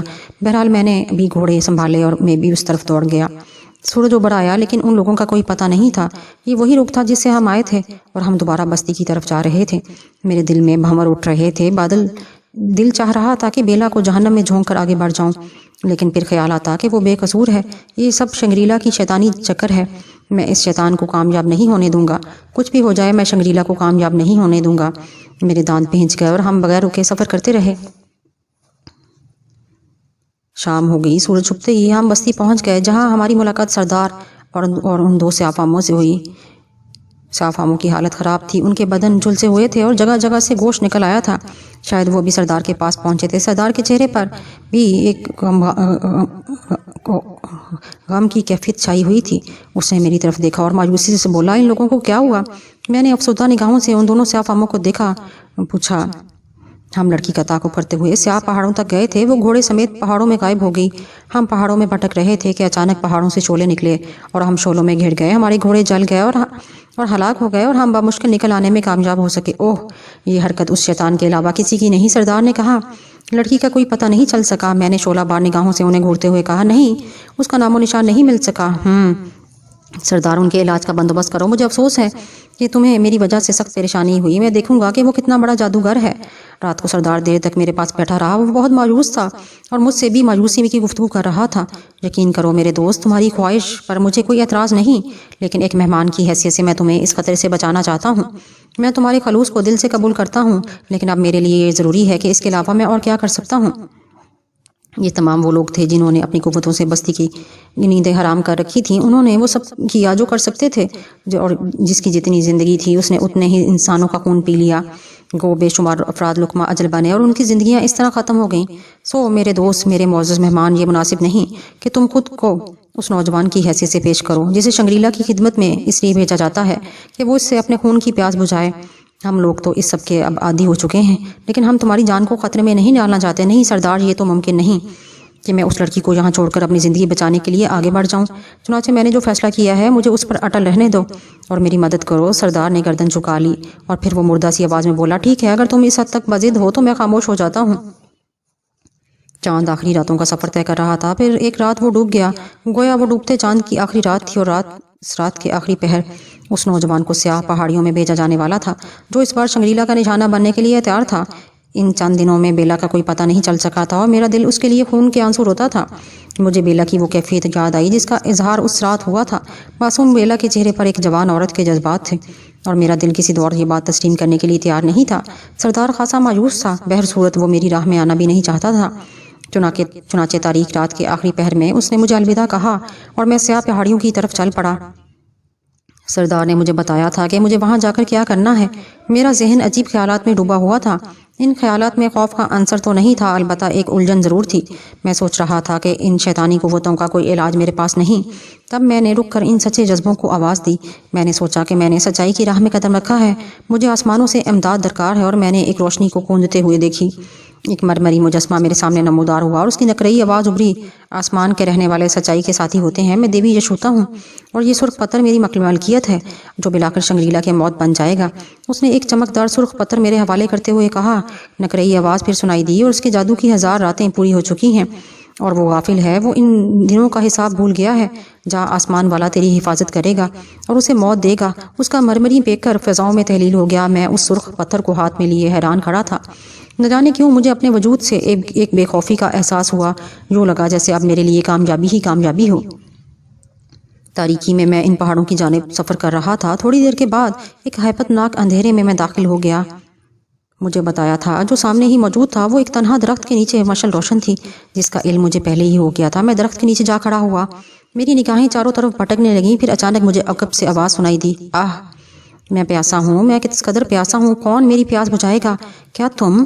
وہ اچانک میرے سامنے آ گیا. مشعل کی روشنی میں میں نے اس کی مکروہ شکل دیکھی. بڑی ہیبت ناک شکل تھی. سیاہ فام تو تھا ہی، نچلا ہونٹ تھوڑی تک لٹکا ہوا تھا. اس کے لمبے لمبے دانت نظر آنے لگے. ناک طوطے کی چونچ کی طرح مڑی ہوئی تھی. بدن اچھا خاصا توانا تھا. کیا تو میری پیاس بجھائے گا؟ اس نے پھر پوچھا. پھر خود ہی بڑبڑایا، تو کون ہے؟ اس بستی سے تو نہیں ہے؟ اوہ، سمجھ گیا میں، اس لڑکی کا ساتھی. ہاں وہی تو ہے. میں نے عبادت کی صبح تجھے دیکھا تھا، لیکن یہ سردار بڑا عیار ہے. اس نے تجھ سے پیچھا چھڑانے کے لیے یہ سوچا. خوب، کوئی حرج نہیں، مگر تو کیا پیے گا؟ تیرا خون، میں نے جواب دیا. اوہو، کیا واقعی؟ پی لے، یہ خنجر لے لے اور جہاں تیرا دل چاہے بھونک دے. اس نے ایک لمبا خنجر نکال کر میرے ہاتھ میں دے دیا. میں نے بغور اسے دیکھا اور ایک لمحے کے لیے چکرا کر رہ گیا. بجھا لے اپنی پیاس، بجھا لے، یا پھر میری پیاس بجھا دے نا. میں نے خنجر اس کے پاس سے لے لیا. شنگریلا سینہ کھول کر میرے سامنے آ گیا. میں جانتا تھا کہ اس پیشکش میں خاص کوئی بات ضرور ہے، تاہم میں یہ دیکھنا چاہتا تھا. میں نے خنجر پوری قوت سے اس کے سینے میں بھونک دیا. یوں لگا جیسے میں نے خنجر کسی کائی میں اتار دیا. پھر میں نے اسے نکالا اور اسے کئی بار شنگریلا کے بدن میں جگہ جگہ بھونکا، لیکن کہیں سے خون کا ایک قطرہ بھی نہ نکلا. شنگریلا مکروہ انداز میں ہنس پڑا. اب میں کیا کروں؟ میرے بدن میں تو خون ہی نہیں. اب تو اجازت ہے؟ ٹھیک ہے، میں نے کہا اور خنجر شنگریلا کو واپس کر دیا. اس نے خنجر میرے ہاتھ سے لے لیا. پھر اچانک وحشیانہ انداز میں اچھلنا کودنا شروع کر دیا. پھر انتہائی صفاقی سے وہ خنجر میری گردن میں اتارنے کی کوشش کی، لیکن خنجر کی دھاڑ مڑ گئی. جس قوت سے وہ میری گردن میں پیوست کیا گیا تھا اس کے تحت اس کا وہ پہلا اور آخری وار ہونا چاہیے تھا، لیکن اس نے حیرانی سے مڑے ہوئے خنجر کو دیکھا، پھر اسے چٹکیوں سے پکڑ کر سیدھا کیا۔ اس بار اس نے خنجر میرے سینے میں بھونکا تھا، لیکن اس بار خنجر دوبارہ سیدھا ہونے کے قابل نہ رہا۔ کیا تیرا بدن پتھر کا ہے؟ اس نے وحشیانہ انداز میں کہا۔ نہیں شنگریلا، بلکہ تیری طاقت ختم ہو گئی ہے۔ شنگریلا، تو ان دنوں کا حساب نہیں رکھ سکا؟ 1000 راتیں پوری ہو چکی ہیں شنگریلا، اور یہ رات میری ہے، میں نے کہا، اور شنگریلا ساکت رہ گیا۔ شاید وہ ان دنوں کا حساب لگا رہا تھا۔ دوسرے لمحے اس نے ایک سمت چھلانگ لگا دی اور ایک غار میں داخل ہو گیا، لیکن اب میں اس کا پیچھا کیا کیسے چھوڑتا؟ میں بھی اس غار میں داخل ہو گیا۔ بدبو کا ایک شدید بھبوکا میری ناک سے ٹکرایا۔ میں نے شنگریلا کو تلاش کیا، لیکن اس کشادہ غار میں وہ مجھے نظر نہیں آیا۔ البتہ سامنے ہی ایک دیوار میں ایک سرنگ موجود تھی۔ کشادہ غار میں دیواروں پر مشعلیں لگی ہوئی تھیں اور ان کی روشنی نہایت بھیانک منظر پیش کر رہی تھی۔ پورے غار میں مردہ جانوروں کے ڈھانچے پڑے ہوئے تھے، کہیں کہیں انسانی ڈھانچے بھی تھے جن میں سڑا ہوا گوشت چپکا ہوا تھا۔ اس کے علاوہ بھی ایسی ہی مکروہ چیزیں۔ میں اس سرنگ کی طرف بڑھ گیا۔ سرنگ کے دوسرے دھانے پر مجھے ایک روشن غار نظر آیا۔ اس غار کی روشنی بہت تیز تھی۔ میں اس میں داخل ہو گیا۔ وہاں شنگریلا ایک تخت میں بیٹھا ہوا تھا۔ شنگریلا کے چہرے پر خوف کے آثار تھے۔ کون ہو تم؟ کون ہو؟ اس نے سہمی ہوئی آواز میں کہا۔ تم خوف زدہ ہو شنگریلا؟ نہیں، ہرگز نہیں، تم میرا کچھ نہیں بگاڑ سکتے۔ تم شاید پاگل ہو، مجھے ہلاک کرنے آئے ہو، میرا خون پیو تم پیاسے ہو نا، میں نے آگے بڑھتے ہوئے کہا۔ دھوکا ہو گیا، دیکھ لوں گا سردار کو، دیکھ لوں گا بستی والوں کو، پوری بستی کا خون نہ پی جاؤں تو نام نہیں شنگریلا، اس نے بددستور کہا، اور مجھے ایک عجیب انوکھا احساس ہوا۔ میں بددستور آگے بڑھتا رہا۔ میرے اور شنگریلا کے درمیان جتنا فاصلہ تھا وہ چند قدموں میں طے ہو جانا چاہیے تھا۔ میں مسلسل آگے بڑھتا رہا، لیکن فاصلہ جو کا تو تھا۔ ایک لمحے کے لیے میں ٹھٹک گیا۔ اسی وقت بخش شنگریلا نے کہکا لگایا۔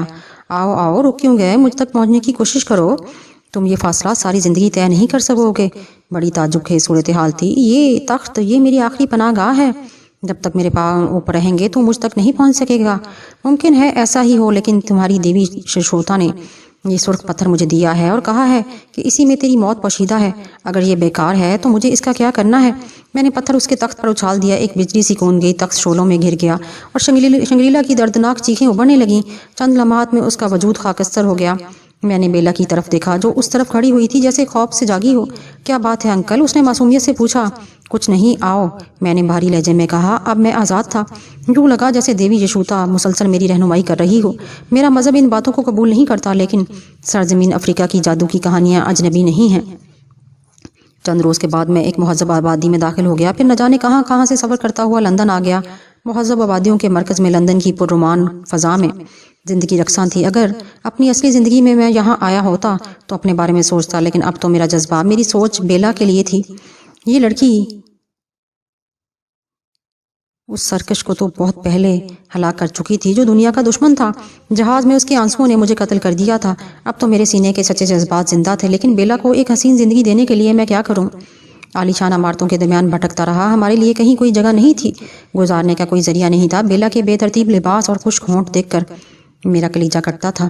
پھر ایک دن وہ فاقہ کشی سے نڈھال ہو گئی تو میں نے خود کو ادھار مانگ لیا۔ میں نے صرف چند لمحات کے لیے، صرف کچھ عرصے کے لیے اپنی قدیم زندگی اپنا لی، اپنے لیے نہیں، بیلا کے لیے۔ لندن کے اس خوفناک بینک ڈکیتی کی کہانیاں کافی دن تک اخبارات کی زینت بنی رہیں، جن میں صرف ایک ڈاکو نے 5 افراد کو ہلاک کر کے بینک لوٹ لیا تھا۔ لیکن اس کے بعد میرا لندن میں رکنا موت کو دعوت دینا تھا، کیونکہ جدید ملک کی جدید پولیس کافی ہوشیار تھی۔ یہاں سے ایک طویل سفر کر کے میں ایک طویل عرصے بعد پھر ایک سرزمین پر آ گیا جہاں کی مٹی سے میرا خمیر اٹھا تھا۔ بیلا میرے ساتھ تھی، اسے مجھ پر مکمل اعتماد تھا، میرے علاوہ دنیا میں اس کا کوئی نہیں تھا۔ میں نے تہران کے نوام میں ایک قطع زمین خریدا اور ایک خوبصورت مکان بنایا۔ بدنام ڈاکو، مفرور مجرم، ایک نیا نام انسان کی حیثیت سے زندگی میں گزارنے لگا۔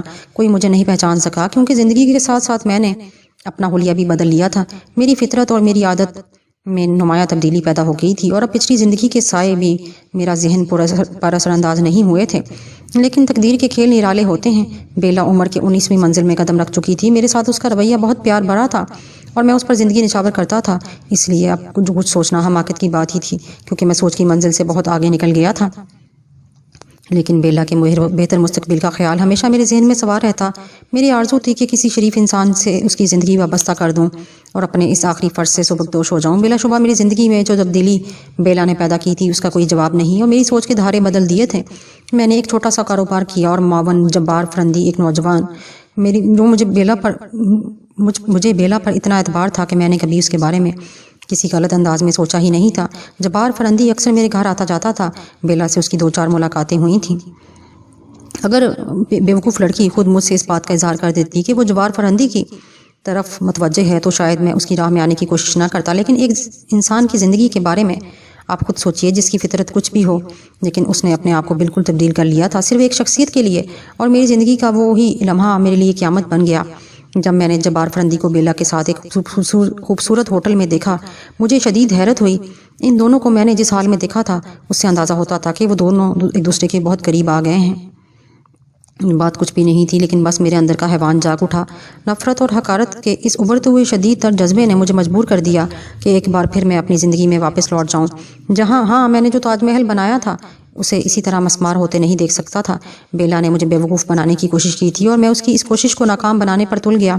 میں نے لاکھ کوشش کی کہ اپنے ذہن کو کسی طرح معتدل کر لوں، لیکن بیلا کی اس حرکت نے مجھے چراغ پا کر دیا۔ میرے ذہن میں طرح طرح کے منصوبے جنم لینے لگے۔ میں نے جبار فرندی کے بارے میں معلومات حاصل کرنے کی کوشش کی اور یہ جان کر میری نفرت اور حقارت میں مزید اضافہ ہو گیا کہ جبار ایک اوباش نوجوان تھا۔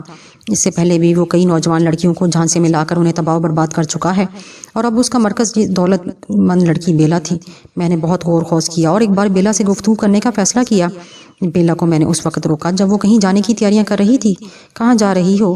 میں نے پوچھا تو وہ سہم گئی۔ اس نے خشک ہونٹوں پر زبان پھیرتے ہوئے مجھے دیکھا اور پھر اس کی نظریں جھک گئیں۔ تم سمجھدار ہو چکی ہو بیلا، اپنا اچھا برا اچھی طرح جانتی ہو۔ اس کے باوجود میں چاہتا ہوں کہ زندگی کے آخری مرحلے تک تمہیں صحیح راستوں کی جانب گامزن کر سکوں۔ میں تمہارے لیے صحیح راستوں کا انتخاب کرنا چاہتا ہوں۔ انکل، بیلا کی پھنسی پھنسی آواز ابھری۔ ہاں بیلا، میری تجربہ کار نگاہیں دیکھ رہی ہیں کہ تم تیز رفتاری سے غلط راستوں کی جانب بڑھ رہی ہو۔ غلط راستے؟ اس نے سوال کرنے والے انداز میں کہا۔ ہاں، تم جن راستے میں چل رہی ہو، جس شخص کے ساتھ تم وقت گزار رہی ہو، وہ اچھا انسان نہیں، وہ صرف تمہارے ساتھ کھیل رہا ہے۔ انکل، بیلا کے لہجے میں ہلکا سا احتجاج پیدا ہو گیا۔ ہاں بیلا، تم جانتی ہو تم میری زندگی کی آرزوؤں کا مرکز ہو۔ میری پرانی زندگی کے بارے میں تمہیں کچھ نہیں معلوم بیلا، لیکن یوں سمجھ لو کہ میں نے تمہارے لیے ایک نیا جنم لیا ہے۔ یہ سب فرسودہ باتیں ہیں انکل۔ بیلا کی اجنبی آواز ابھری اور میں چونک کر اسے دیکھنے لگا۔ کیا مطلب ہے؟ مطلب یہ انکل کہ میں بالغ ہوں اور مجھے اپنی زندگی گزارنے کے لیے آزادی ملنی چاہیے۔ جبار فرندی کے بارے میں آپ نے جو کچھ کہا، جبار فرندی اس سے پہلے ہی مجھے اس سے آگاہ کر چکا تھا۔ ایک بار پھر میں وہی سوال دہراؤں گا کہ کیا مطلب؟ ہاں انکل، اس نے کہا تھا کہ آپ زیرک انسان ہیں، نہایت چالاکی سے مجھے اس سے برگزشتہ کرنے کی کوشش کریں گے، چنانچہ میں آپ سے محتاط رہوں۔ یہ بات تم سے جبار فرندی نے کہی؟ ہاں انکل۔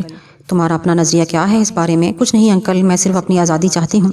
کیا تمہیں یاد ہے کہ میں نے تمہیں کس طرح پروان چڑھایا؟ نہیں انکل، آپ غلط کہہ رہے ہیں۔ یہ بات، میں آپ کی اس بات کو تسلیم کرنے کو تیار نہیں۔ کیوں؟ آپ نے مجھے پروان نہیں چڑھایا، میں ہوش و حواس میں تھی، اپنے بارے میں سب کچھ جانتی تھی۔ ہاں، اس میں کوئی شک نہیں کہ آپ نے میری جان بچائی تھی۔ اور اس کے بعد بیلا کے ان الفاظ نے جلتی پر تیل کا کام کیا۔ میرے اندر غم و غصہ کھول رہا تھا۔ مجھے ایسا محسوس ہو رہا تھا جیسے میں نے اپنی زندگی کا ایک طویل حصہ ضائع کر کے بہتر نہ کیا ہو، جیسے میں نے کچھ سوچا وہ غلط سوچا۔ بیلا در حقیقت مجھ سے نہیں تھی، وہ ایک غیر لڑکی تھی، میرا اس سے کیا تعلق تھا؟ لیکن میں اپنی زندگی کے ان لمحات کی قیمت کہاں سے وصول کرتا جو میں نے اس کے لیے ضائع کیے تھے؟ گویا تم میری اس حیثیت کو سرے سے نظر انداز کر رہی ہو بیلا، میری تمام کاوشوں کو ٹھکرا رہی ہو۔ میں نے سوال کیا، آپ مجھے اس کے لیے مجبور کر رہے ہیں؟ میں تم سے عیش کی یہ زندگی چھین بھی سکتا ہوں۔ یہ سب کچھ آپ کا ہے انکل، آپ اس کا حق رکھتے ہیں۔ میں جبار فرندی کے ساتھ نئی زندگی کا آغاز کروں گی۔ یہ بدل تھا یا معاوضہ تھا، اور اب کچھ کہنے کی گنجائش کہاں تھی؟ میں نے اسے جانے دیا، لیکن اس کے بعد میں اپنے اندر جاگنے والے قدیم انسان کو نہیں سلا سکا۔ وہ وقتاً فوقتاً چیخ رہا تھا۔ جبار فرندی میرا ملازم تھا، میں نے اسے اپنی کوٹھی پر طلب کیا تو وہ میرے سامنے حاضر ہو گیا۔ اس کے آنے سے پہلے میں نے بیلا کو بھی بلا لیا۔ بیلا بھی موجود تھی، دونوں نے ایک دوسرے کو دیکھا، آپس میں اشارے کیے۔ میں نے کہا، آج میں نے تمہیں ایک خاص مقصد کے لیے بلایا ہے فرندی۔ جی سر، تمہاری سابقہ زندگی میرے سامنے ہے، تم ایک برے انسان ہو، اس کے باوجود تمہیں بیلا کو فریب دے رہے ہو۔ تمہارے پاس واپسی کا کوئی راستہ ہے؟ میں واپسی کا عادی نہیں، اس نے بے خوفی سے کہا۔ افسوس تم میرے بارے میں کچھ نہیں جانتے جبار، اگر جانتے تو شاید اس لہجے میں بات نہ کرتے۔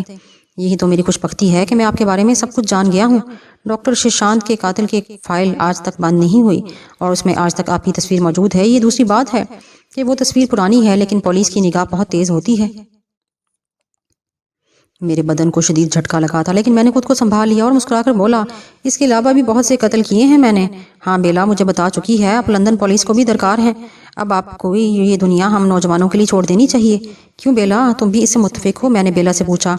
میں صرف فرندی کے ساتھ چاہتی ہوں انکل، گویا تم دونوں کے بارے میں میرا فیصلہ درست تھا۔ میں نے مسکراتے ہوئے کہا، کیسا فیصلہ؟ یہ میں نے پستول نکال کر ان کا نشانہ لیا اور ایک ایک گولی ان کے سینے میں اتار دی۔ میرے نزدیک 2 قتل کرنا کیا معنی رکھتا تھا، لیکن ابھی وہ تڑپ ہی رہے تھے کہ پولیس کے بے شمار افراد اندر گھس آئے اور میں ان میں سے صرف 3 کو ہلاک کر سکا۔ چوتھا نشانہ چوک گیا۔ بعد میں مجھے معلوم ہوا کہ جبار فرندی پولیس کو میرے بارے میں اطلاع فراہم کر کے یہاں آیا تھا، اور بس اس کے بعد میں نے موت کو قبول کر لیا۔ جس کوٹری میں قید تھا اس سے نکلنا میرے لیے مشکل کام نہیں تھا، لیکن میں نے سوچا کہ دوسرا رخ بھی دیکھوں۔ چنانچہ میں نے موت کا مزہ چکھ لیا۔ موت جس کے بعد بھی بہت کچھ ہے وہ تمہاری آنکھوں کے سامنے ہے، لیکن مجھے تم نے کیوں قید کر رکھا ہے؟ مجھ سے کیا چاہتے ہو؟ ایک منصوبہ ہے میرے پاس، میری بچی۔ میں نے تجھ سے کہا تھا کہ تو دیوالی نہیں بلکہ پرنسس۔ خیر چھوڑ، اب صورتحال یہ ہے کہ میں پھر وہ خاموش ہو گیا اور اس کے بعد ہنستا ہوا وہاں سے چلا گیا۔ دیوالی اس بھیانک انسان کی کہانی یاد کر رہی تھی۔ اس نے کہا تھا کہ اسے سزائے موت ہو چکی ہے، تو پھر کیا یہ دوسرے دن وہ معمول کے مطابق راہداری میں سیر کے لیے نکل آئی۔ اس بار اتفاق سے ایک اور کمرہ کا دروازہ کھلا۔ اس کھلے دروازے سے اندر جھانکا تو ایک روح فرسا منظر دیکھنے میں آیا۔ ایک وسیع و عریض بستر بچھا ہوا تھا اور اس بستر میں پڑے ہوئے گھڑے سے خوفناک انداز میں انسانی خون کی لکیر بلند ہو رہی تھی۔ چھت کا وسطی حصہ سرخ ہوتا گیا اور خون اچھل اچھل کر کسی فوارے کی صورت میں فرش پر دوبارہ گرنا شروع ہو گیا۔ دیوالی کے حلق سے ایک دل خراش چیخ نکلی اور وہ دروازہ بند کر کے الٹے قدموں وہاں سے بھاگ نکلی۔ اسے لگ رہا تھا کہ اس کے قدموں میں سے جان نکل رہی ہے۔ یہ سب کچھ انتہائی بھیانک تھا اور وہ شدید بے چینی کے عالم میں تھی۔ وہ اس بار سب سے خوفناک عصبی چکر میں پھنسی ہے۔ پتہ نہیں اس بدروح کا ٹھکانہ کون سا ہے اور آگے کیا ہوگا۔ اس کے دل میں ایک ہی خواہش تھی کہ وہ یہاں سے بھاگ نکلے۔ بڑی بے چین اور پریشان کن صورتحال تھی اور اب وہ اس ماحول سے اکتا گئی تھی۔ اس نے سوچا تھا کہ اب کچھ کر ڈالنا چاہیے۔ ماں باپ کے پاس آئی تھی لیکن زندگی عذاب بن گئی تھی۔ پھر وہ اسی چکر میں مصروف ہو گئی۔ عمارت کے ایک گوشے پر اس کی نگاہ پڑنے لگی۔ اس کے بعد وہ اس تہہ خانے میں پہنچی جو عمارت کے نیچے تھا۔ یہاں بے شمار کاٹ کباڑ بکھرا پڑا تھا۔ اسے بہت سی چیزیں نظر آئیں۔ عمارت کے احاطے میں ایک کار بھی کھڑی تھی اور پھر وہ اس گول زینے کے پاس پہنچ گئی جو بل کھاتا ہوا اوپر نیچے جا رہا تھا۔ اس نے کانپتے دل سے سوچا کہ اگر وہ گھاس پر نہ گری تو اس کی ہڈی پسلی ایک ہو جاتی۔ بمشکل تمام اس نے اپنا سانس درست کیا اور گھاس کے ڈھیر پر سے اٹھی۔ پھر وہ مکان کے دروازے کی طرف بڑھی، مگر اس کا ارادہ اندر جانے کا نہیں تھا۔ وہ اس بات پر تل گئی کہ اس بدروح سے آخری مقابلہ کرے۔ باہر تاریکی تھی، بس کہیں کہیں روشنی ہو رہی تھی۔ اس نے چبوترے پر کھڑے ہو کر چاروں طرف دیکھا، پھر ہاتھ پھیلا کر غضبناک آواز میں بولی، کتے کے بچے، میں جانتی ہوں تو ایک گندی روح ہے، لیکن اب آ جا، میرے سامنے آ جا، میں دیکھوں تو کتنی پراسرار قوتوں کا مالک ہے۔ جواب میں ایک گوشے میں پڑے ہوئے تختے میں جنبش ہوئی اور دیوالی نے اس بھیانک وجود کو دیکھا۔ اس کا چہرہ بے حد ہیبت ناک لگ رہا تھا۔ اس نے اپنی لمبی سرخ زبان باہر نکال کر اسے منہ چڑھایا تو دیوالی بولی، میں تمہارے ٹکڑے اڑا دوں گی۔ وہ اڑتی ہوئی اس پر جا پڑی۔ اس وقت اس کے اندر نہ جانے کون سی قوتیں حلول کر گئی تھیں۔ وہ اسے دبوچ کر زمین پر رگڑ رہی تھی کہ اچانک ایک ہلکا سا دھماکہ ہوا اور دوسرے ہی لمحے وہ سیدھی ہو گئی۔ یہ بھی ایک خواب تھا، کیا کروں؟ لیکن اسے محسوس ہوا کہ اس وقت اس کی خوابگاہ میں کوئی اور بھی ہے۔ اس کی نگاہیں اس کی طرف اٹھ گئیں۔ دائیں جانب ایک میز پڑی تھی جس کے اوپر ایک ٹیبل لیمپ رکھا ہوا تھا اور وہ اس ٹیبل لیمپ کو برابر ہی کھڑا ہوا تھا۔ اس نے ہنستے ہوئے کہا، تو مجھے قتل کر دینا چاہتی ہے؟ مار دے مجھے۔ یہ کہہ کر وہ اس کی جانب بڑھا تو دیوالی نے پھرتی سے دونوں ہاتھوں سے ٹیبل لیمپ اٹھا لیا اور پوری قوت سے اس کے سر پر دے مارا۔ زبردست آواز آئی اور لیمپ ایک طرف جا پڑا۔ اس کا بیچ کا راڈ ٹیڑھا ہو گیا۔ تب دیوالی نے اس کے حلق سے کربناک آوازیں نکلتی ہوئی دیکھیں۔ وہ تیزی سے واپس مڑا۔ دیوالی دیوانوں کے سے انداز سے اس کی طرف لپکی۔ وہ عجیب سے انداز میں آگے دوڑ رہا تھا۔ رک جاؤ کتے، رک جاؤ۔ دیوالی پر جیسے دیوانگی طاری ہو گئی تھی۔ وہ آگے بڑھی تو اچانک ہی سامنے سے ایک تار ٹوٹ کر اس پر گرا اور اس میں سے چنگاریاں پھوٹنے لگیں۔ دیوالی رک گئی۔ ایسا لگ رہا تھا جیسے سینکڑوں آوارہ بدروہیں بری طرح چیخ رہی ہوں۔ وہ بری طرح بجلی کے تاروں کی لپیٹ میں آ گیا اور دردناک آواز میں چیخ رہا تھا، لیکن اس وقت ان کی چیخوں کو سننے والا کوئی نہیں تھا۔ دیوالی کو محسوس ہوا جیسے اس بدروح سے اسے نجات حاصل ہو گئی ہے، اور اب اس کے بعد اس عمارت میں رکنا سب سے بڑی بیوقوفی کی بات تھی۔ عمارت کے احاطے میں کھڑی ہوئی کار کے قریب پہنچ کر اس نے اگنیشن میں لگی ہوئی چابی کو دیکھا، سوئی گھمائی، فیول چیک کیا اور کار سٹارٹ کر دی۔ راستے کا کوئی تعین نہیں تھا۔ عجیب سی دیوانگی سوار تھی۔ دل کا خوف کا ایک احساس تھا کہ کہیں یہ بھی کوئی خواب نہ ہو جس میں اس نے اس بدروح کو ہلاک کر دیا ہے۔ کار دوڑتی رہی، پھر اس نے سڑک کے بیچوں بیچ کار کھڑے ہوئے دیکھا۔ کار کی رفتار بے پناہ تیز تھی۔ اس نے بریک لگانے کی کوشش کی اور کار الٹ گئی۔ وہ کلا بازیاں کھاتی ہوئی زمین پر جا پڑی۔ ڈاکٹر سدھا نے اپنے اسسٹنٹ ڈاکٹر وکٹر پول کو دیکھا اور وکٹر پول نے ان کی مطلوبہ اشیاء اس کی جانب بڑھا دی۔ سدھا شرما کا تعلق مشرق سے تھا۔ لندن کے ایک بہت بڑے اور بہت نامور ہسپتال میں وہ سرجن تھے۔ اعضاء کی سرجریاں میں اس نے کمال حاصل کی تھی اور گورنمنٹ لیول پر اسے ایک ماہر سرجن تسلیم کیا جاتا تھا۔ یہ لڑکی جو کافی خوبصورت تھی اس کے پاس پہنچائی گئی تھی۔ اس کی کار کا حادثہ ہوا تھا اور اس کے دونوں پاؤں ٹخنوں کے پاس سے کٹ کر دور جا گرے تھے۔ ایک ڈاکٹر نے ہی اس کی کار کو الٹے ہوئے دیکھا تھا۔ اگر وہ ڈاکٹر نہ ہوتا تو اس کے کٹے ہوئے پاؤں پر غور نہ کرتا، لیکن وہ اس کے دونوں کٹے ہوئے پاؤں بھی اپنے ساتھ ہی اٹھا لایا تھا۔ آہ بیچاری لڑکی، لیکن تم لوگ بے فکر رہو، میں اس کے پاؤں اس طرح جوڑ دوں گی کہ زندگی بھر کسی کو احساس نہ ہو سکے گا کہ کبھی اس کے دونوں پاؤں اس طرح کٹ گئے تھے۔ سدھا شرما کو یہ بھی احساس ہو گیا تھا کہ یہ لڑکی بھی مشرقی ہی ہے۔ بہرحال اس نے اس کے دونوں پاؤں بڑے ماہرانہ انداز میں جوڑے اور پاؤں جوڑتے ہی اسے ایک عجیب سا احساس ہوا۔ پنڈلیوں کی بناوٹ کچھ عجیب سی تھی۔ ایسا لگتا تھا کہ جیسے یہ پاؤں اس لڑکی کے نہ ہوں بلکہ کسی اور کے ہوں، چونکہ ان کے سرے پیچھے کی طرف جاتے تھے۔ ڈاکٹر سدھا شرما کے فرشتوں کو بھی احساس نہیں تھا کہ یہ واقعی کوئی الٹے پاؤں والی لڑکی ہوگی۔ بہرحال اس نے ہڈیوں میں تبدیلی پیدا کی اور اپنے فن سے کام لیتے ہوئے ان پیروں کو سامنے کی سمت ہی جوڑا۔ بھلا کہیں کسی انسان کے پاؤں الٹے بھی جوڑے جا سکتے ہیں۔ بہرحال اسے اپنے ماہرانہ آپریشن پر مکمل یقین تھا اور ڈاکٹر وکٹر پول اسسٹنٹ تھا، وہ بھی مطمئن تھا کہ آپریشن انتہائی کامیاب رہا ہے۔ پھر ڈاکٹر سدھا شرما کا بیٹا اپنے وطن سے اسے ملنے آیا۔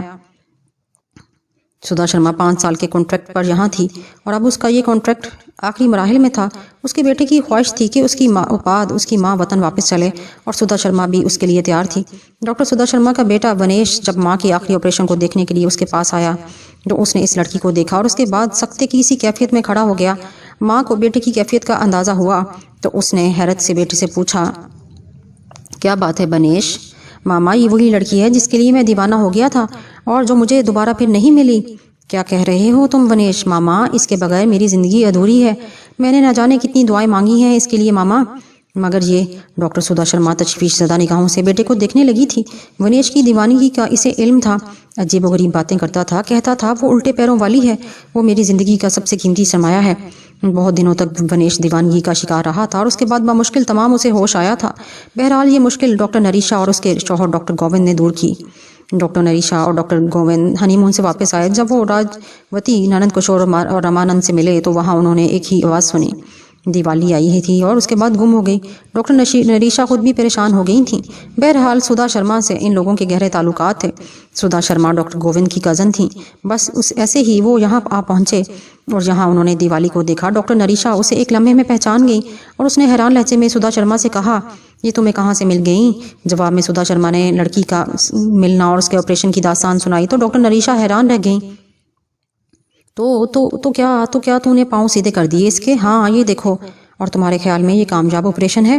میں غرور کی بات تو نہیں کروں گی، یہ آپریشن میری زندگی کا ایک اہم کارنامہ ہے اور پھر میں نے پوری ذمہ داری اور احساس کے ساتھ یہ آپریشن کیا ہے۔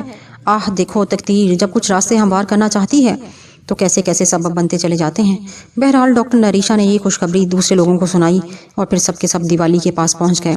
ڈاکٹر سینا بھی تھا ادھر۔ دیوالی ونیش کو پہچان چکی تھی اور اس سے معافی وغیرہ بھی مانگ چکی تھی۔ ڈاکٹر سینا کو جب یہ بات معلوم ہوئی کہ دیوالی اور ونیش ایک دوسرے کو پسند کرتے ہیں تو اس نے فراخ دلی کا ثبوت دیتے ہوئے اپنے راستے الگ کر لیے۔ آواگون اور جنم جنم کا کھیل کیا ہوتا ہے، کم از کم اس سلسلے میں تو یہ ساری کہانیاں جھوٹا قصہ بیان کر رہ گئی تھی، کیونکہ اس کے بعد نہ کوئی تلک راج تھا نہ کوئی اور۔ ڈاکٹر ونیش دیوالی کی تقدیر کا مالک بن گیا، سب وطن واپس آ گیا اور اس طرح اس کہانی کا اختتام ہو گیا۔